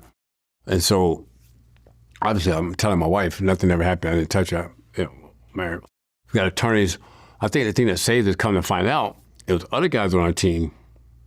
I think Darren Reed, and I don't remember another guy that also had been with her at a different time. They came clean. A couple of minor league players had been with her. They came clean. And some gym back in New York, in the city, whoever owned the gym saw the picture over, and they came clean, saying she didn't know all this stuff goes on. So that kind of killed the story. And then finally she came clean and said, you know, this happened, that happened. I think David split up with her, but I felt bad with David. And, you know, things was a little rough with me and him at the time where I said, "Look, man, I'm sorry. I didn't know. I didn't rape her. I didn't take it. I didn't force nothing. If anything, she came to me, but it was tough. It was a tough time. And for me personally, that was horrible." Yeah, I bet. And ultimately, the case was dropped. Yes, the case was You dropped. were charged. You and the other two guys, Vince and Darryl, weren't charged with anything. No. Yeah, but it could have gone the other way. Definitely could have went the other way. Yeah. Because there's a lot of guys that's locked up, that you hear stories that are locked up because of a woman saying this, a woman saying that. So that could have easily happened down there. Well, that next year, 1992, I remember this because I actually had the album. There's a group called the Lynch Mob, who was Ice Cube's group. And they had a song called "You and Your Heroes." know what I'm talking about? No, I don't know that song. Well, there was a line in there. It said Babe Ruth was good against the white boys, but he couldn't hit a N-word like Doc Gooden. You ever heard that before? No. Well, let me play it for you. What song is that? It's called You and Your Heroes. You and Your Heroes by Ice Cube? By the Lynch Mob. Oh, the Lynch Mob, okay. Featuring Ice Cube. Gotcha. So this was like one of Ice Cube's kind of like side projects, essentially. Okay. As a group that he put out. Oh, I never heard that. First time you ever heard that? Yeah. Okay. Yeah. They're Wow. basically saying that, yeah, Babe Ruth was good, but he didn't have real pitchers back in his day like Doc Gooden. Yeah. Do you think he would have struck out Babe Ruth? I probably would have. Well, I'm sure he probably got me too. I probably would have. In my prime, you got to go 80-45. 80-45 Doc Gooden, yes. Okay. Not the later years. I mean, the fastball wasn't the same. Well, that year you won the Silver Slugger Award. 92, yeah. But a lot of people consider that this was sort of the beginning of the end of your time with the Mets. Would you say that's true? I didn't feel it. The thing was, I think because of what I set the bar so high in 84 and 85, everything was compared to those years. They said, yeah, you had a good year, but yes, he had a lot of strikeouts. But because in 1990, I won 19 games. So, I mean, the numbers were still there, but it wasn't the 84, 85 dominant. Yeah. And everything was compared to that. And so I would say to my defense, it wasn't fair, but I understood it. But also, just to take a step back real quick, I remember in 85 with all the numbers you mentioned, Triple Crown, winning everything. In 86, I remember pitching a game against Fernando Valenzuela. I beat him 3-0, shutout, but I only had 2 strikeouts. The first question was, what happened? You only had 2 strikeouts. I just beat one of the best pitchers, 3-0, shutout, complete game, and you're talking about the 2 strikeouts. And I said, well, I'm not worried about strikeout, but for like the next 5 or 6 games, I was trying to get 2 strikeouts. So it took the fun away from me, trying to reach that. So, but then I got to a place where I was happy with myself. But I just think that they said the numbers weren't the same, the numbers started going down. Yes, you're right, because after the 85 season, there's no way you can match that. But everything's compared to that. And then, even 1990, I won 19 games. And I probably could have won 20 that year. But I remember at the end of the season, normally you have 5 days rest in between. We had Frank Fowler, who was also at 19. We both were going for 20. And Mel Stoudemire asked me, would I go a day early so Frank Fowler can get another start to go for 20? I could have said, no, I want to pitch my day. I would have been stronger. But I said, no, I'll go early so he can give him a shot. Well, unfortunately, I didn't get mine, but he got his. So, but that's fair game. I got no problem with that. Well, that next year, 1994, seems like things started to go downhill. Yeah, well, yep. You injured your big toe after you kicked a bat rack out of frustration. Yeah. And you end up basically damaging your ligament and cartilage. Yeah. Did that injury kind of cause the drugs to come back? The injury, per se, didn't cause it. The situation caused it. So, we're in Chicago. It's opening day. It's like, 20 degrees, windy, cold. I give up 3 home runs to Tuffy Rhodes. He's a rookie hitter, and just to tell you a quick story, I'll get to your point. I had to tell this story. So he hit a home run his first at bat, no problem. Second bat, it's another home run. So back then, when guys do that, especially rookies, you drill them or you try to intimidate them. So his third at bat, I said, okay, I'm gonna hit him this time, but I didn't want to make it look obvious. So I'm gonna throw a curveball, I'm gonna bounce the curveball, I'm gonna hit him. So I tried to bounce the curveball, but I hung it and hit his third home run. So me out of frustration, when I went in the dugout, I kicked the bat rack and messed up my toe. And my problem started, so once I started rehabbing and getting back in the groove, they would send me to like AA or AAA to make rehab starts. And to tell you how the disease of addiction works, I wasn't going to meetings, I wasn't doing anything about it. I was still drinking, didn't think I was really had a problem. I started noticing, I said, wow, they don't test me down here in the minor leagues. And one time I was in Binghamton, a pitch, came back to New York. There's a strip club on Queens Boulevard called, I can't remember the name of it. It was on Queens Boulevard, but all of us used to go there. Went there. Like I tell you, women was my weakness. 2 dancers started hanging out. They take me up in the office. They're doing it. I did a line, and it was off to the races again because when cocaine You don't get to start over. You start where you left off. And so the amount that I was doing before I stopped, it just went right back to that point. 2 days later, they called me to meet the team in Cincinnati. And the commission office guys there to test me. I'm like, this can't be happening. I'm like, wow. Yeah. And you test positive. I test positive. Right. Because by that time, you'd been clean for 7 years. Yes. I had 7 years to throw it away. But that's why, like, still now, I know my addiction problem is not just drugs, it's women and drugs. Different places. Like they talk about people, places, and things. That's, for me, that's real. That's real.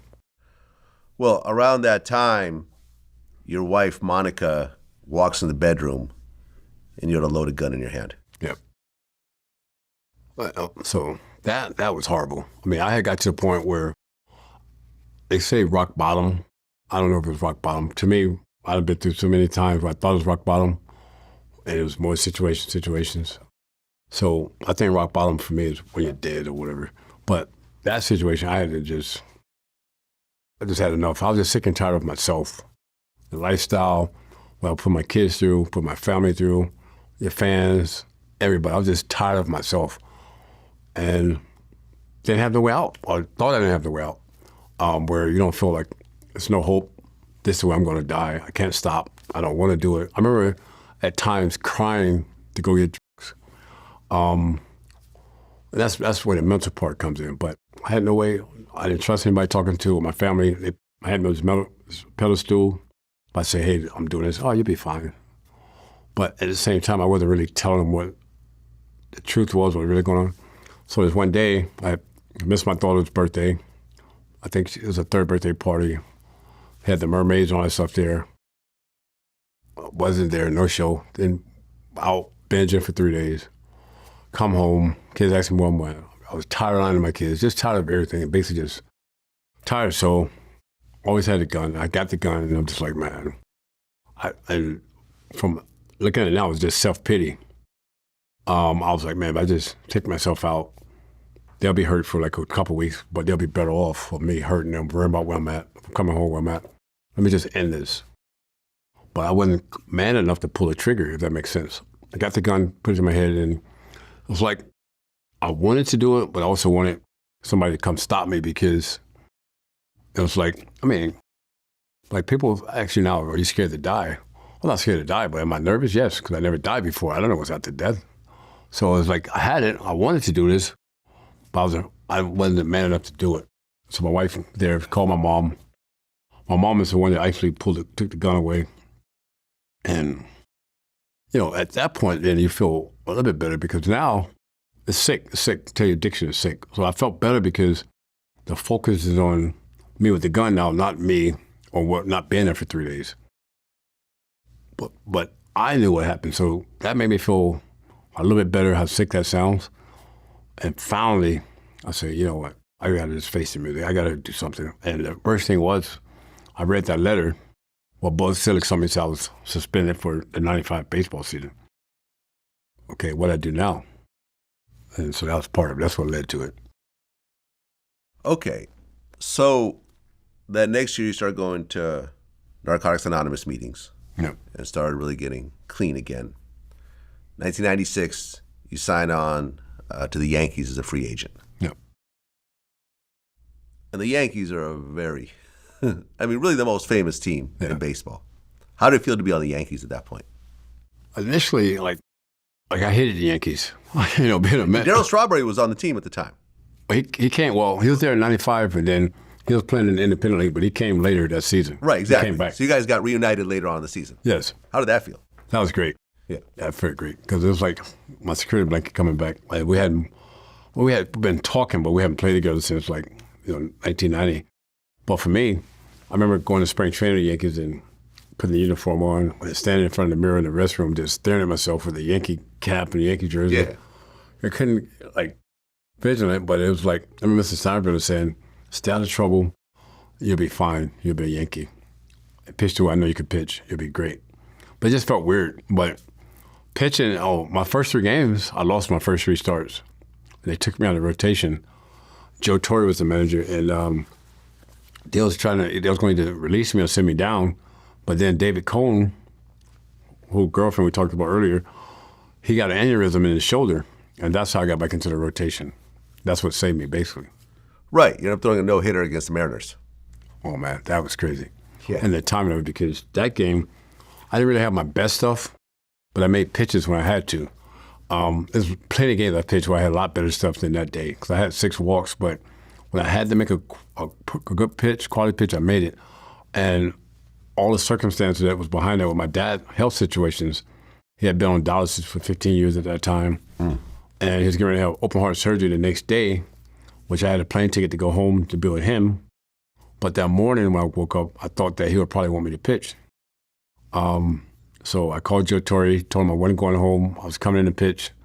He said, no, go home, take as much time you need. When you're ready, you come back. I said, no, I'll be there tonight. I'm going to pitch. Then I had to call my mom to let my mom know I wasn't coming home, which that made me feel real bad because she said, no, your dad needs your support. Everybody's going to be here. I'm picking you up from the airport. I don't want to hear it. You have to be here. And I actually hung up on my mom because I was feeling guilty. And that whole day just felt weird. I'm going to see my dad again and make the right decision. Because the doctor said if he had the surgery, we don't know if he's strong enough to make it, but if he don't have the surgery, he definitely won't be here a week. And so the first 3 innings of that game, I was standing in the walkway between the dugout and the clubhouse, wondering about my dad. Not until the 6th inning is when I realized I had a no-hitter. I looked at the scoreboard to see what hitters was coming up for Seattle. You see no runs, no hits, no errors. Heart started beating a little faster. I was able to put my dad's situation aside. Pitched a no-hitter, and I don't know if you saw the highlights where the team's carrying me off the field. Yeah. Everything's going through my mind. The year before, I'm out of baseball. The year before, my mom, my wife walks in, I got a gun in my head. The year before, the team's getting ready, the Mets cut me, they didn't want to deal with me. Rehab the year before, not knowing if I'm going to be back in baseball ever. Is my dad going to be okay? I'm back in New York doing this at Yankee Stadium where I played all the greats. So I took a ball from the no-hitter from the game. The next day, go to Tampa, go to the hospital. My dad was hooked up to the life support machine. Had the surgery. Doctor said he saw the game, but a couple days later he passed away. But the last game he saw me pitch was a no-hitter. So a lot of times when people ask me what was my favorite baseball moment, that's what it was. That's dope, man. Yeah. I love that. Yeah, I'm sorry for your loss. But your dad, I lost my dad 5 years ago. It's tough, still tough. It's tough, yeah. Yeah. Well, then you start jumping around a bunch of different teams. You joined the Indians, you joined the Astros, you joined the Devil Rays, then you end up back at the Yankees again. Yeah. And that was the year they won the World Series. Yes. But you didn't play in the postseason. I played in the postseason. I didn't pitch in the World Series, but I was on the roster. Okay. Yes. Aha. How did it feel to win a World Series, but you didn't get to actually pitch? It was kind of, I was happy with that year happened, like you said, because I started with the Astros in 2000. I pitched 1 game, got traded to Tampa, my hometown team. I pitched 8 games, got released, and I tried to sign back with the Mets. I said, I'll go to AAA, I'll do whatever. They said, no, we don't have room. And Mr. Steinbrenner called me himself, because I was living in Tampa at the time, and the Yankees had a spring training camp. He said, do you still want to play? I said, yes. He said, show up at the complex. If it doesn't work out, you come and work for me. So I said, okay. So I signed with the Yankees, pitched like 2 rookie games, nothing special. And the next day they called me in the office. I thought they was going to release me. They said they need a pitcher in New York against the Mets. They had the day-night doubleheader. The day game was at Shea Stadium, the night game was at Yankee Stadium. And all I wanted to do was get back to Shea Stadium that one last time anyway, so I'm thinking, I'm probably going to get rocked, but at least I get to go back to Shea one more time. But I pitched well. I got the win, pitched 5 innings, got the win, stayed with the team the rest of the year, beat the Mets in the World Series as a Yankee. That was like nothing against the Mets, obviously, but it was just kind of like a personal thing, bragging rights because they didn't want me back in '94 and all that.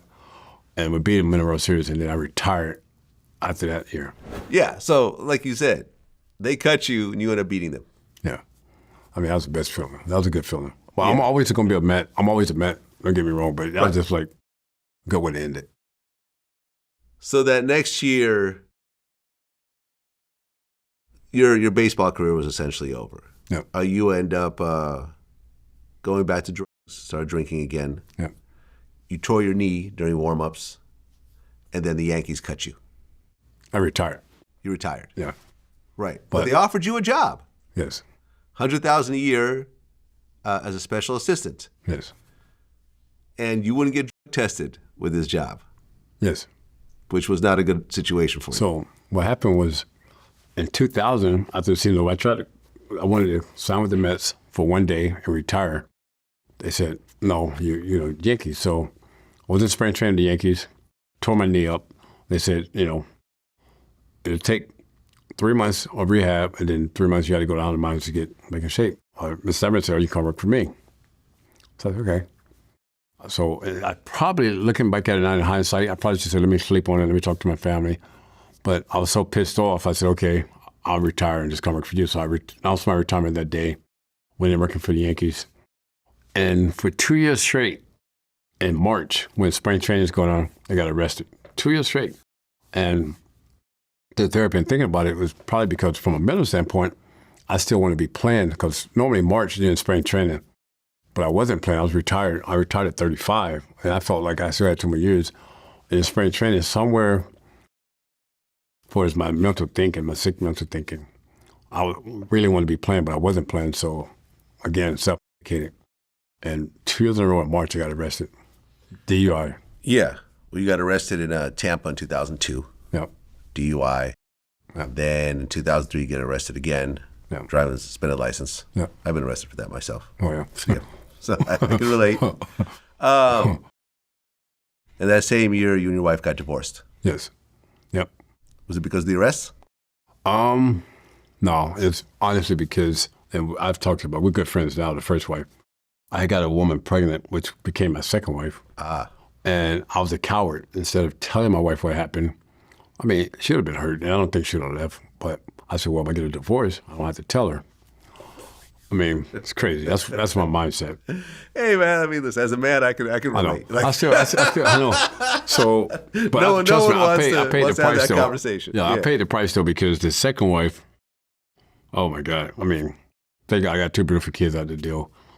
And it just, we was together for like 3 years and married for 4 years, but we never lived together for 12 straight years. And a lot of it was my fault, my addiction, but it just wasn't, meant to be.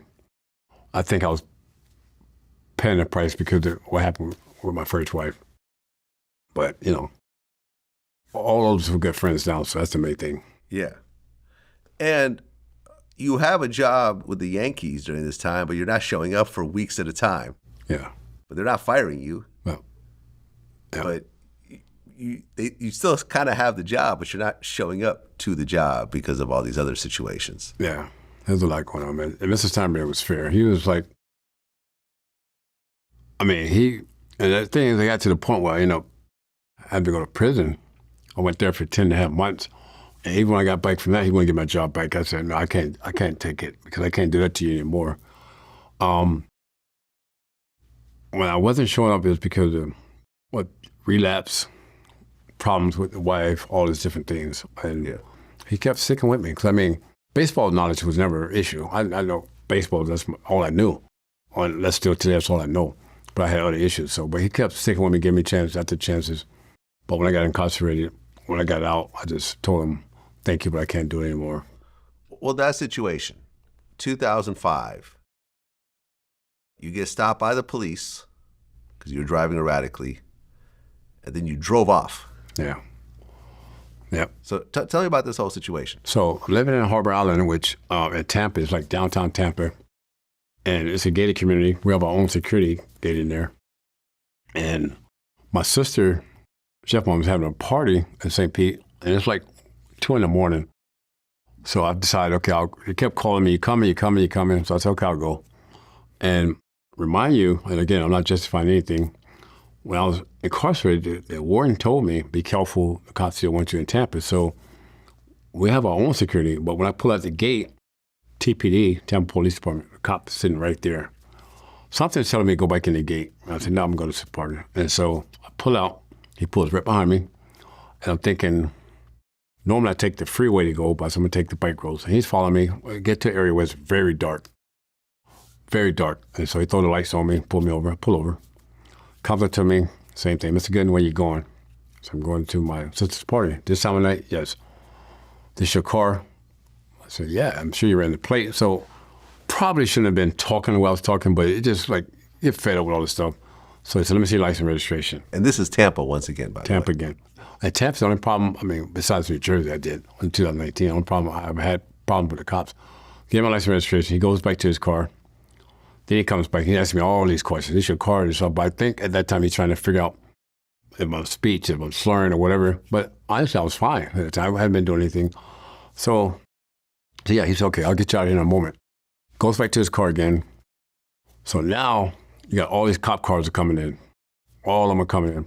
And like I'm parked here, the cop cars behind me, but all these cops, once they park, they're standing between my car and his car talking. And I'm thinking, oh, this is not good. I mean, it's dark, I'm by myself. So they come back to the car. He goes, I need you to step out of the car. I'll say, for what? You know, I'm fine. Then he goes, get out of the fucking car. At that moment, I just stopped. I said, fuck you, and I took off. But my reason for taking off, and I'm not making this up, was because, I mean, I've been beat up before. I've been stopped many times. I have been my mom. It was no way on that dark road I was getting out of that car. I don't know what was going to happen. And I even had the judge, should be on record, tell me when I went to court for that. He goes, I'm glad you turned yourself in because if they had found you, I don't know if you'd be here. The judge said that. But still today, if I'm back in that situation, I'm not getting out of my car. Not in Tampa. Here, yes. Not in Tampa. Okay. So you drive off when the police are essentially trying to arrest you or questioning you. For 3 days, you go on the run. Yes. You don't turn yourself in. But before then, you and your girlfriend at the time, Monique, have a domestic situation. Yes. You know, she hits you, and I guess you throw a phone at her, and then she calls the cops. She threw the phone. What's that? She threw the phone. Yeah, she threw the phone. Yeah. Right, got it. She threw the phone at you. She calls the cops. You get arrested. Yes. Misdemeanor battery charge.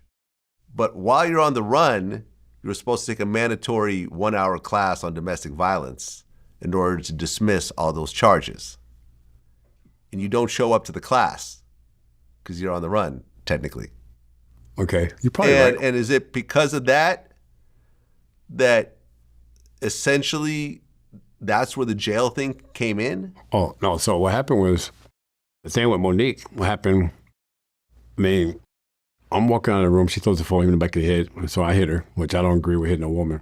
But temporarily, I snapped. I was again hit in the back of the head with the phone. I hit her.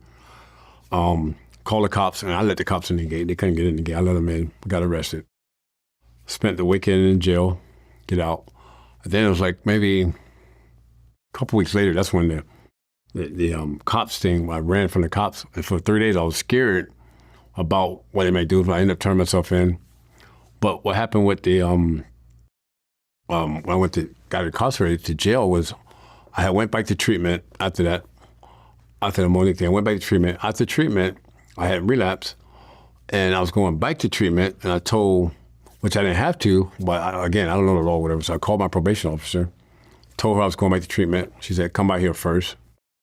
I said, well, I'm going back to treatment. She said, no, I just need you to come by the office first. So I go by the office, said, I need you to give me some urine. I said, well, it's dirty because I relapsed. She said, I need the urine for my records. Give her the urine. It's dirty. Put your hands behind your back. Put my hands behind my back. Now I go to arrest me. So I got to go before the judge. The judge, I got to go before. He's on vacation. So now I'm 10 days in the county jail. Now I'm going to court with him. They offered me, I was on probation for 3 years. They offered me 5 years probation. I said 3. The attorney that I had was just a family friend, and just on record, he says, he told me, he goes, take the urine a day, and you just go back to treatment, and everything will be wiped out. And I don't know the law, so I said, I'll take the urine a day. And the judge said, are you sure you want the urine a day? I said, yes, urine a day. So they take me back to my cell, and there's a county cop there that I had went to high school. He came up to me and goes, why would you take a urine a day instead of probation? I said, well, I'm going to treatment. He said, no, you're going to prison. He said, I got you in this book. Tomorrow morning at 5 o'clock, you're going to prison. And I'm like, wow. I said, well, my attorney told me, he goes, it doesn't matter. You take, I said, can I talk to her? He said, no, it's done. You're going to prison. So by me taking a year and a day, not knowing the law, by my attorney's advice, I ended up doing 10 and a half months in Gainesville Correctional Center, where I could have took the probation. So, you know. Okay, so now you're locked up. In state prison? Yeah. Yep. Gainesville. Yeah, it's horrible. Gainesville State Prison. You're Doc Gooden, Oh, man. Yeah. the World Series champion. Yeah. Are you treated well, or do some dudes try to test you a little bit? At the beginning, it was a test. It was a test because, not to call him out, but Strawberry was in that same facility like the year before me, right? But Darryl is more like, Darryl don't take no shit from nobody. So I guess he had a couple fights in there. So they thought when I came there, it's going to be like the same type of thing. But I was already pre-warned. I guess this guy that was in jail when I went back there before he took me, kind of telling me, don't play softball. These things you don't do. These things you do. These things to be aware of. So I was kind of prepped before I went there. So, I just like talked. Like one guy told me, the only time I was tested was when I got my food. He asked me, what are we eating? And at that time, you got to kind of defend yourself, because if you don't, it's going to happen every day. But after like maybe the first month, they just treated me normal. I mean, it's fine. But worst time of my life, one of the worst times of my life. Yeah, I remember I interviewed Darryl Strawberry about his experience. He said dudes tried to test him, and he had to show him that he's still Darryl Strawberry. Yes. You know? See, Darryl loves that stuff, man. Yeah.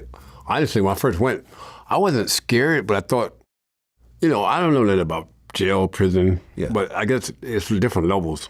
Like you got, maximum security, all this stuff. You're not in there with the murderers. No, you're not in there with the murderers, but the problem is some of the murderers that are on their way out are coming through there. So that's where it's risk. And then if it's one-on-one, it's different, but they're going to be like 5 or 6 guys. So at the time before I got in there, I didn't know all the stuff you only know about prison. So I thought going in there, I'd probably never make it out. I'm probably going to die in prison because somebody's going to try to rape me, or somebody's going to fight. Something's going to happen. But, but on a good note, if I said, I had to take one good thing while I was there, was I got to replay my whole life over, and I was able to somewhat come to grips with missing the parade. Some grips are coming with my career when everybody said you should be in the Hall of Fame, all this stuff. And I'm like, no. I did everything that I wanted to do and more as a player, as a kid. So, but by going in there, I got to relive all, because you got this time to relive that. Yeah. But so I was able to do that. That was the only good thing that came out of that for me. Well, yeah, I mean, you kind of touched on this that same year. You were on the 2006 Baseball Hall of Fame ballot. Yeah. But you only got 3.3% of the votes. And I guess based on the rules, if you get less than 5%, you're removed from future Hall of Fame consideration. Yes. Was that heartbreaking? It was, but at the same time, I thought what I did on the field, and looking at, and again, everybody's in the Hall of Fame. They deserve to be in the Hall of Fame. But I think I had a better career than some pitchers that are in the Hall of Fame, to be honest with you. I'm not knocking anybody, I'm just telling the truth. So that's the way I looked at it. I say, yeah, I was hurtful. And every year I go down to Cooperstown for the Hall of Fame induction weekend, to sign autographs that whole weekend. And you think about it, it crosses my mind, no doubt about it. But I'm okay with it. I'm came to grips with it. And I got inducted last year into the Negro League Museum thing. So for me, I would love to have shared that with my father if he was here, because he had all the history on all that. Well, and your grandfather played. And my grandfather, in the Negro League, right? Yes. Exactly. And then walking through the museum in Kansas City. So I'm cool with everything I did with the number this year. So, well, in 2010, you get out of prison, but you start to use again. Yep. And then a situation happened where you took 4 Ambien pills, and you get in the car with one of your kids, and you end up getting into a car accident. Yeah. And you drive off. Yeah. And that was a big deal. Yes. So I'm in Franklin Lakes, and the thing was, I took Ambien to sleep like 3 in the morning. The next morning, like 6, my wife asked me to take, she was pregnant with my daughter, to take Dylan to school. I thought that was okay to do it. But I actually knew I was in trouble when he was in the car, was going, and he said, "Dad, why are you driving in these people's yard?" So I was dozing off, not knowing it. So I said, okay, but the school's not that far. I should be able to make it. And I hit this car. It was a neighbor's car. I hit the car. There was no damage, and he said, it's fine. But then when I got ready to pull off, the police was right there. He was just happened to be sitting there, and he saw what was going on. I thought, he didn't know I had talked, but he pulled off. And as he's talking to me about what's going on, I'm dozing off right there. He's, right in the ticket, I'm dozing off. And when he take me to the station, the fingerprint and all that, I'm still dozing off. So he goes, he asked me, what have I taken, coke or whatever? I said, no. I wouldn't be falling asleep if that. I told him what happened, but he pressed charges and went to court for all that. It was just, the thing like that, I take full responsibility for that. But I was trying to do the right thing. That turned out to be the bad thing by taking my son to school. And I should have just not taken him, obviously. Yeah. But I played over. Right. You were charged with DWI with a child passenger, leaving the scene of an accident, Yeah. and some other violations. You're also charged with endangering the welfare of a child. Yeah. You were facing 10 to 20 years at one point. Yeah. And this is after doing 7 months. Now you're facing 10 to 20 years. I mean, were you worried that this was actually going to happen? I actually got worried when initially going through it, I'm like, and it could have been like 2 charges, but they like ripped me up for like, it turned into like 15 charges, which should have been 2. But I did it, so I can't, But when I met with the public defender and all these guys, they said, well, you plead guilty, we'll give you probation, but you got to go to outpatient, all this stuff. So I agreed to it. But then we go to court. He said, no, these are serious charges. Other thoughts, we want to charge you, which that offer's not on the table anymore. And you pleaded guilty, but that was part of the deal. So luckily, the judge said you can't have them plead guilty and agree to something, and then in court change the deal, and change the deal. So that's how I ended up getting probation again. But that was scary once they tried to change it. Right. So you got 5 years probation. 5 years probation. Yeah. And you had to go outpatient treatment. Yes. Yeah. Okay, but you still had problems after that, and at one point, you actually started living in a Comfort Inn motel. Yes. Yep. I mean, you went from, what was your biggest deal? How many millions again? 15. 15. You went from a $15 million deal, Yeah. buying up an entire block Yeah. of houses, multiple World Series wins, all-star, game appearances, being a superstar, and now you're living in a motel. Yeah. And doing drugs in a motel. Yeah. So that was, again, when you're not going to meetings and not doing your responsibility, it happens. And I was going through a horrible, horrible divorce with my second wife now. And again, I'm not justifying to make excuses or whatever. We're in the house. She says, I'm signing baseball cards. My daughter's helping me. She asked me something about food. I said, get the F out of my face. She called the cops, said I threatened to kill her family. I didn't. They throw me out of the house. Now, she files for divorce. She goes back to Maryland. And I don't see my kids for six months. I didn't see them or talk to them. So when the cops made me leave the house, I went to the hotel. But by not seeing my kids on it, again, I used that as an excuse to get high. Once I started getting high again, you don't start over. You start where you left off. So the amounts that I was using just escalated. Then I got comfortable being at the hotel. Nobody knows I'm here besides, people there. I just stay here and do whatever. Not knowing you're basically killing yourself. It's like a slow suicide. Yeah. No contact with my mom. My dad was going to my kids, occasionally contact with them. When they came to visit, I'm still in and out of the bathroom until finally we go to court. And then the court said I got to take anger management. I took anger management, but the blessing to the anger management was the therapy was also in recovery. So when I finished anger management, I continued working with her, but that's how I got back on track. Do you think that was a turning point in your life? I thought so for sure, because I was actually, like my second wife, I was still in love with her, but she wasn't good for me. Hadn't I went to anger management and therapy, I'd probably be still with her. And it was just a bad situation. I wasn't right for her at that time, and she wasn't right for me at that time.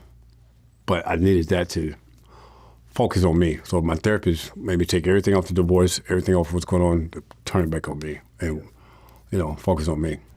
Well, that same year, you get inducted into the Mets Hall of Fame, along with Darryl Strawberry. Yeah. And you threw out the first pitch. Yeah. How did that feel? I mean, you didn't get into the Baseball Hall of Fame, but the Mets Hall of Fame is still a very big deal. Well, that was a big deal. That was great, especially going with Darryl, as well as Davey Johnson, the manager, and Frank Cashin, the general manager. Had my mom there, my kids there.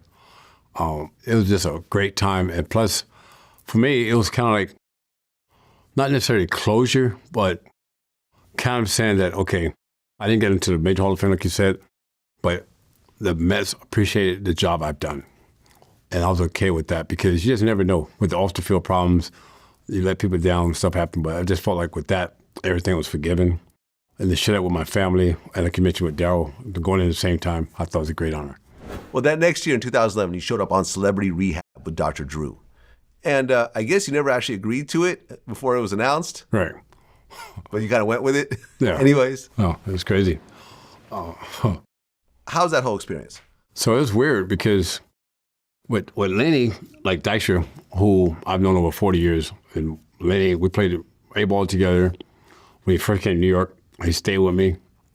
So I met with Lenny a couple of days before I went to Suicidal, and we talked about it. And somewhere the New York Post had a picture of myself, Michael Lohan, and Amy Fisher on the cover saying we're going to be in Suicidal. And at that time, I never talked to anybody. I knew anything about it. So Lenny asked me about it. I said, no, that's not true. It's just a rumor. A couple of days later, I get a call saying, would you be willing to come on here? And I asked what it was about, because at the time, I still needed some treatment. So I said, well, I'll come on, but I'm not really into about the show part. What about the recovery behind the scenes stuff? So yeah, you'll get that as well, but we also have the show as well. A lot of it's premeditated. So that's okay. As long as I can get the help that I need as well, I'll do it. So about the third day I'm in there, it's like 3 a.m. Dr. Drew comes to the room and say, Doc, I need you to get dressed and come up. I said, what's going on? He goes, we have a Lenny Dykstra here. And I'm thinking, it's part of the show or something. He's here with 2 guys with black suits on, and he won't leave. So he's not leaving unless you leave with him. I said, if he don't leave, I'm calling the cops. So I'm still thinking it's just part of the show. It's just, So when I go in there, I see Lenny. I said, Lenny, what's going on? Doc, get your suitcase, get out of here. Because previously, when I had told him I didn't know anything about it, I guess he believed it. He said, no, you're not supposed to be here. I don't know what's going on. You got to get out of here. My friends will help you get out of here. So I say, Lenny, no, I'm fine. It's okay. Got to go. And so they finally leave before the cops get there. Then Dr. Drew asked me what I think Lenny would be on the next episode. So I said, I don't know about that. But being in sub rehab, it was good. It was good. I went into like the TV part but the behind the scenes work that we did was very good and very helpful. So I got a lot out of it. And I was right there. Right before I had to go to court with all the stuff that happened at Franklin Lakes with the child endangerment and all that stuff. So it definitely helped. Well, like we talked about throughout this interview, you had issues with use for decades at this point. Yeah. And then in 2019, you get pulled over in New Jersey. Yes. And you get arrested for cocaine possession. Yeah. You were driving too slow, I guess. Yeah. You were facing 5 years if convicted. Were you worried that this was actually going to, actually put you in prison for a long time? I thought, that's the one time, like I had got to a point where it had taken over again. And my ego came in place where I went and asked for help. My pride was too big to ask for help. I was living in New Jersey. I'm riding around getting high like 2 days, a mess, not liking myself, still medicating, thinking that the one hit's going to change the way I feel, or at least I can go home.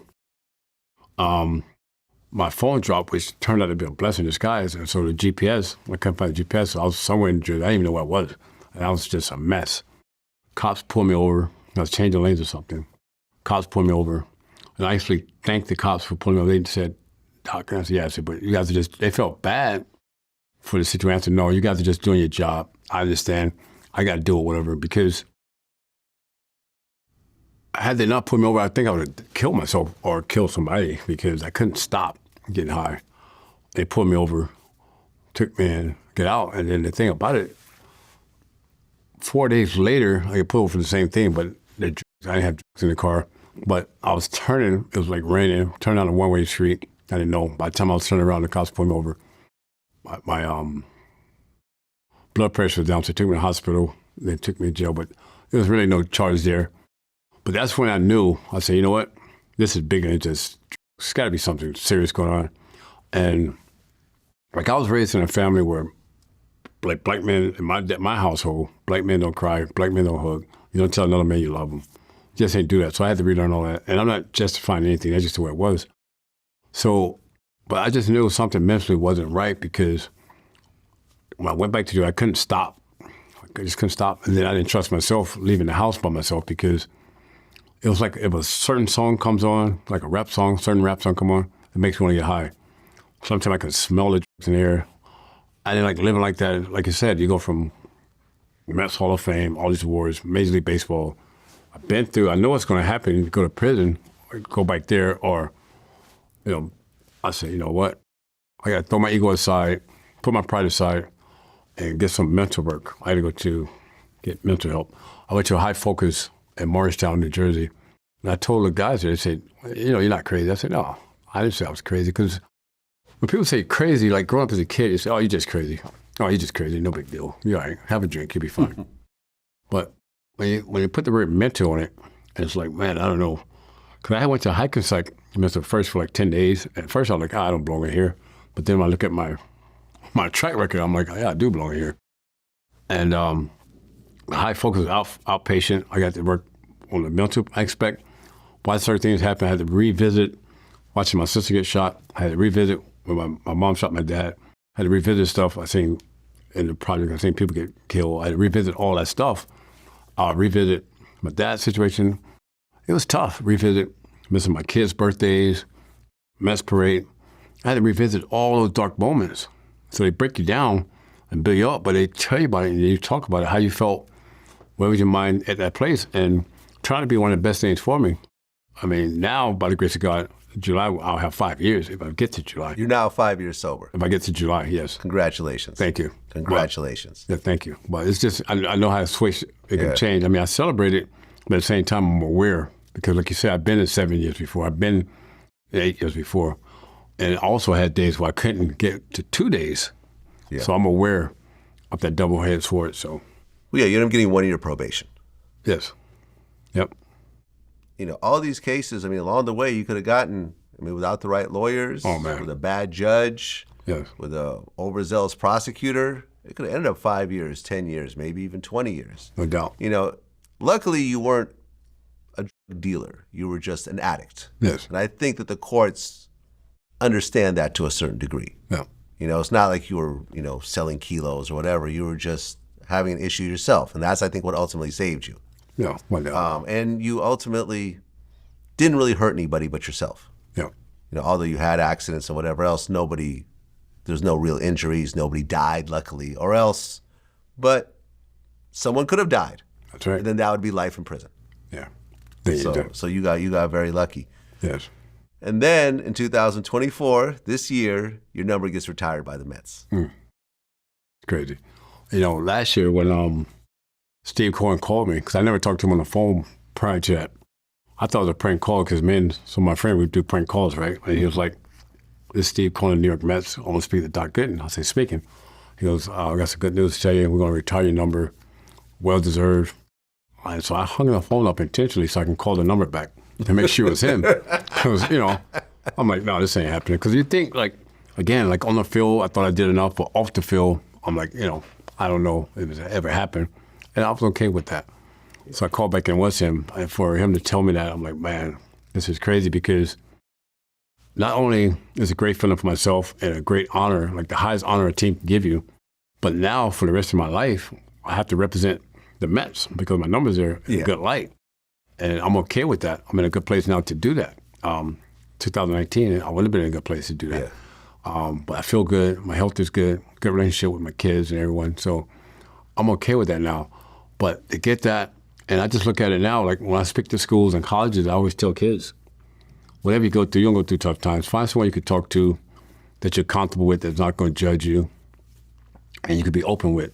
And so now it's about me turning my mess into messages because, like you said, I could have been gone from prison for life. I could have first been dead many times. People have done a lot less than I've done and lost their lives, and I'm still here for a purpose. I think that's to carry that message. So, and it came full circle for me, being able to have my number retired, something that could never be taken away, and to go back to Citi Field and share it with the fans, my grandkids now who never saw me play, get a feeling what it must be like, and my kids, share that with. A lot of my teammates from '86, and like Mike Torres was there, who was like my mentor in '84, and the Mets fans to share that moment with, and they can see me in the light that I'm healthy now, finally, after, like you say, decades of battling that disease. Yeah. Now they see me in a good place. It was just an unbelievable feeling. It was just joy. And I want all the fans, all my fans, like, when they go to the game or take their kids or grandkids to a game, when they see that number, I want them, and honestly, from my heart, to say they played a part of that, because they did. For me, the career I had, bringing the energy and excitement to Shea Stadium, but also the support they gave me off the field, where I was still there, alive, to share that moment with them. So I owe the fans a lot to that as well. And the ring you're wearing right now is actually from the number retirement ceremony. Yes. So good friends of mine, Mike Stroman, Michael Blitz, Ron Goldstein, all these guys played a big part of that. And Michael Stroman, who's a good friend of mine who I met many years ago, came up with the idea about, well, we should make a ring for your retirement. I'm like, you kidding me? He goes, yeah, it'd be for you. And we'll do like 16 rings, give to your kids. The boys get the rings, the girls get the nice pennants. My sisters, my daughters, my granddaughters. And when he told me, I was in tears, because I'm like, you gotta be kidding me. And then had this ring, and to see it, they had a number on there and all my, stats and everything on there, knowing that my kids have this to show me, and my good friends that did this will always be connected. So, Michael Stroman, thank you a lot. Well, you have 2 World Series rings, though, right? 3. 3 World Series rings. Yes. And it's interesting how you'd wear that one instead of the World Series rings. It just shows how much that means to you. Yes, it means a great deal, because of where I've been, all I've been through, not knowing if I'd be alive today at one time, and then to finally have my number retired. And my number is next to Willie Mays and Darryl Strawberry, right in the middle of those guys. I mean, I can't make this stuff up, but it happened. And to share that moment with my kids and everything I've been through as a player on it, and even as a person, and to be still here and talk about it and be okay with it, and to have this honor happen. It's like a personal thing where I can enjoy it, because like you mentioned earlier, when I win those awards, win the World Series stuff, I enjoyed it, but it was always, okay, on to the next. So I enjoyed it, but I think other people enjoyed it more than me. But this one, I put myself first. I'm in a good place where I can enjoy that first. And kind of like, I saw one video with Snoop Dogg say, I want to thank myself. Yeah, when he got his star on the Walk of Fame. Yeah. I remember that. So with this, I want to thank myself. Yeah. It's interesting because you just mentioned Willie Mays. Today's June 19th, 2024. June 18th, last night, it was announced that Willie Mays passed away at age 93. Wow, that's tough, man. It's tough, man. I'm glad they honor him now. I mean, the thing is, it's like so much time. Like they'll say, is he the greatest player? It's hard to say. It was all different eras, different decades, but I never got to see him play. But I did get to meet him several times. He was always very nice to me and kind. Loved talking baseball. He always said if he faced me, what he would have hit, how far he would have hit it. So, you miss a lot of time. We just try to remember those moments and share those moments that I had with him. I had a ball. He signed a ball for me. So it's great. Well, Doc Gooden, man, quite a story, quite a life. You got to the very, very top in, America's pastime. Yeah. And you went to the very bottom and then got out of there. Yeah. The bottom never kept you there. You went from, living in mansions to living in a motel room. Yeah. But you're now 5 years clean. Your number's been retired. Yes. You're in the Mets Hall of Fame. You have 3 World Series rings. Yeah. Cy Young Awards, All-Star games. Yeah. You've accomplished what every kid who picks up a baseball would want to accomplish. Yeah. And you're a hero to a lot of people. And, I'm glad that you're still doing well. You look healthy. You're 59 years old. Yes.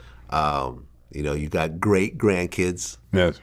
And, man, I truly appreciate you coming and telling your story. Well, thank you for having me, and I really appreciate you. It means a lot to me just being on here. Heard a lot about the show through my family and friends. Yeah. So thank you. My pleasure, and thank you for having me on here to tell my story. Absolutely. Until next time. Yes, sir. Peace. You got it.